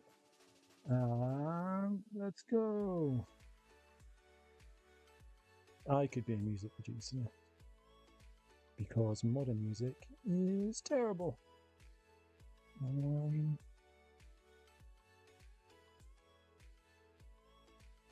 I do play guitar, and I was going to try and write an original theme song, but I am not talented enough to use music software. I have a good friend called Dom who's in the entertainment business, and he can just knock together a track in a day and it be balling. Me on the other hand, nope. I can play guitar. I have no talent when it comes to drums, although I can get a drum beat in my head. Is then getting it down on to the track. So maybe I can reach out to Dom and he can try and put something together. Or Soundstripe is just as good. I remember the days where we could play music that we liked. And then corporations got involved. The funny story I heard was that the guy from Dragon Force got a slap on the wrist for playing his own songs on his streams on Twitch. And that's why I've kind of leaned away from Twitch and gone to YouTube, because A, it seems like most of the Warhammer content is located on YouTube unless it's like a live event. I think I need to look into it, but I think my camera can multi broadcast. So I could stream on Twitch, Facebook, and this all the time. But I'm not sure about how to set that up. But that's something I'll look into doing. If anyone knows how to, throw it in the comments. Even though I expect the algorithm is not loving me. I have over 50 followers, which to me is mind-blowing. And for some reason, I must have caught an algorithm wave on my Instagram, because over the last month, I've gone from 250 to 1,300, and I don't understand it. But I'm not going to question it. I'm just going to appreciate it. Try and not let it build any pressure on me. I'm not going to change any of my plans based on it. None of this is for. I'm doing the second round of gold now on the pauldrons before I do the Reichland on it. So never had plans to make money off this at all. I'm lucky enough to have a job which provides for the family. So this is just now me me just doing what I like and just sharing it with people. It's nothing too crazy. I'm not wanting to make anything crazy about it. Maybe, hopefully, when we get when I can afford to buy the extra couple of cameras so I can put the mesh system together, maybe we can broadcast some tournaments and stuff from Mythic Games here in Monterey. We're doing a Spearhead tournament coming up. I'm one of the admins on the Discord and kind of one of the what would you call it? Command group for the shop. I mean, I don't want to sound myself big. I mean, Scott will listen to me sometimes, which is massive, and I really appreciate it. But obviously, he runs the show. But I think getting the community involved. I think some people are really into getting their faces on to YouTube so they can show their friends, they can show their family. I mean, for me, I don't think I see any sub to the channel, but hopefully once I let them know there's a couple of videos up, they will they'll take notice and maybe watch. My brother Will, awesome dude, let me live with him rent free whilst I was finishing up my masters. Awesome dad, great husband, and we share an interest in Warhammer like we did when we were younger. So that's great. I got into it, then I dragged him in. So he's a Necron and Night Haunts person now, and he's naturally artistic. It makes me sick. it took me a good 8 months to get to a point where I was semi-proficient with painting, and Will 2 weeks and he was farting out stuff which was just great compared to what I was doing. So yeah, let's get some dry brushing on. And I'm kind of copying. You heard the saying "nose to the grindstone." So what people would do is they would put whilst they were grinding the mills and grinding up the flour, to make sure that it wasn't going to get too hot, they would literally stick their nose against the grindstone to check the heat. I could have made that up, but I definitely remember hearing it somewhere. Could have been a dream, but I'm pretty sure it's real. So what I do with my my dry brush, if I stick I can't reach my nose, but what I do is say that this is my nose. I will just brush it against it to make sure it's dry. This one is dry. We're going to get some paint on here. We're going to dampen it up with the wet palette a bit, and then we're just going to lightly dry brush the helmet here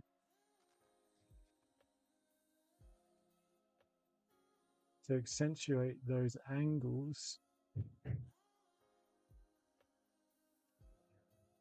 Then eventually I'll probably do a Dragonov shade on it, and if I feel fancy, I'll do some I'll do some glowing red eyes with some Mephiston, some Evil Suns, and then Blood Angels contrast with, you know, a white dot, a highlight wherever my shaky hand can get it. So maybe on the forehead. Has this one already been done? That one's already been done. And this one's a bit more fancy. So I think this is going to be our sergeant. So we'll end up painting. We'll actually end up painting this black, which we'll do that now. And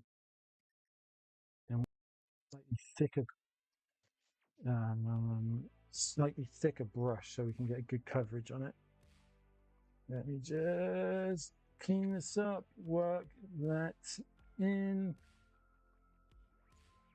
and dry it off the best you can. Don't be afraid to borrow your wife's hairdryer. So if you need to get through it in a pinch, I will usually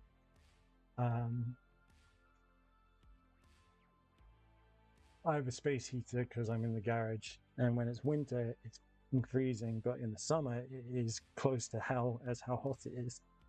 But I'll use that to dry off brushes that I need to do dry brushing with. So I'm going to use 2 thin coats Doom Death Black here rather than Abbey Black, because I feel like Abbey Black is a far less superior product. So we've got a good dollop of that in there. We will be using our number 2 now. We'll be using our number 4. Is that number 3 somewhere? Somewhere. Sorry, I've tidied everything around so it can actually be a working kind of mini studio. So things aren't where I placed them, but I will fix that for next time. So we're going to use the number 4. We're going to wet the black to get it into a nice consistency. You can't see that. Let's move this up here, and I'll move this down here. So you can see we've got this nice black here. We want this kind of consistency. Then we're going to do the roll. And then we are just going to, oh yeah, that consistency is really nice. We might not even have to do a second. Two thin paints are really good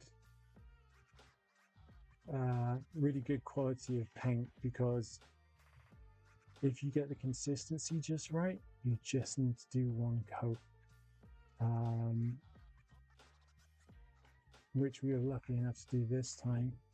And it doesn't, it's hard to tell right now, it doesn't saturate out the detail of the face or of the hair at all. So we're just gonna get that all sorted, so then we can start with a Mephiston red. And then for the hair, I think we're going to do the two thin coats, Royal Cloak Purple. And then we will do probably a magenta contrast on there, and finish up with maybe some, we might mix up some purple. Actually, I've got some Screamer Pink, which we can use as a dry brush if we want to. Hey babe, how you doing? You're leaving soon. How long? Okay, so 12, we'll say. Okay, we've got 10 minutes left of the stream because I want to say goodbye to my gorgeous wife before she goes off to San Fran. I think, let's have a look here. We might be able to do the Reichland washes in that time. Now, people always say go do Agrath Earthshade. As you can see here, blue tack on the bottom of my on my shade. But I always prefer the red. I always think the red comes across accentuating the gold, especially the rich gold from Pro Acryl. So you want to load up your paintbrush nice and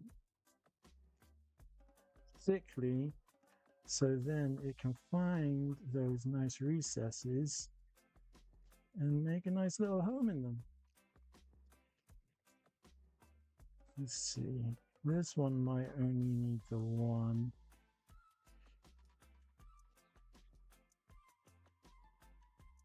It might just need the one coat because it actually came off really nicely. So the next stage for that bad boy would be a dry brushing.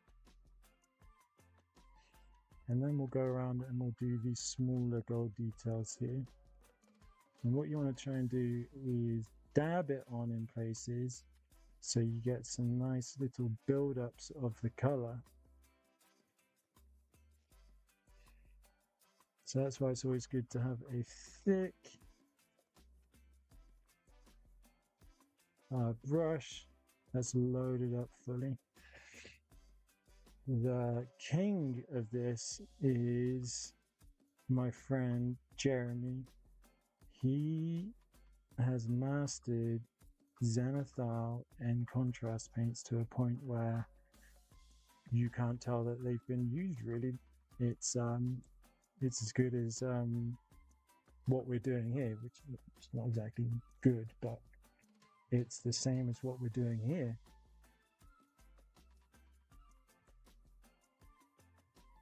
I need to learn how to do zenithal. It's just I don't think it comes across well on flat spaces.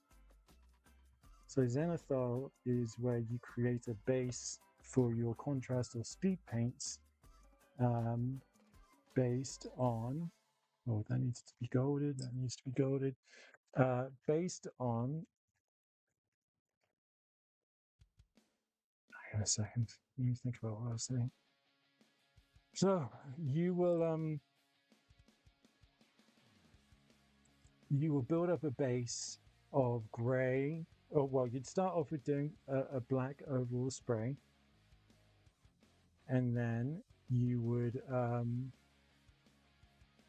wait for that to dry, and then you choose this particular light angle and you do a light spraying of either gray or white, and that helps accentuate features which you can then brush over with a contrast, and it speeds up so much. Some people call it slap chop. I guess slap chop is a silly name, so it's zenithal painting. But if you check out my Instagram, which is just objective, well, our Instagram, the community's Instagram, you will be able to see his work. It's all the Slaneshi stuff, so it's not hard to miss because it's disgusting. It's like a woman playing a violin out of someone else's spine. So we're packing up because my wife is packing up and I want to say goodbye. We've been at it for 2.5 hours. Jeez. Well, I'd like to thank you all for joining me. I might try and stream tomorrow. We'll see how it goes. I should be able to. We'll have to see. But anyway, thank you for dropping in. As always, stay happy and healthy from your friend, Wilsonius, to some in the scene, but Jack to everyone. So I hope to see you guys around.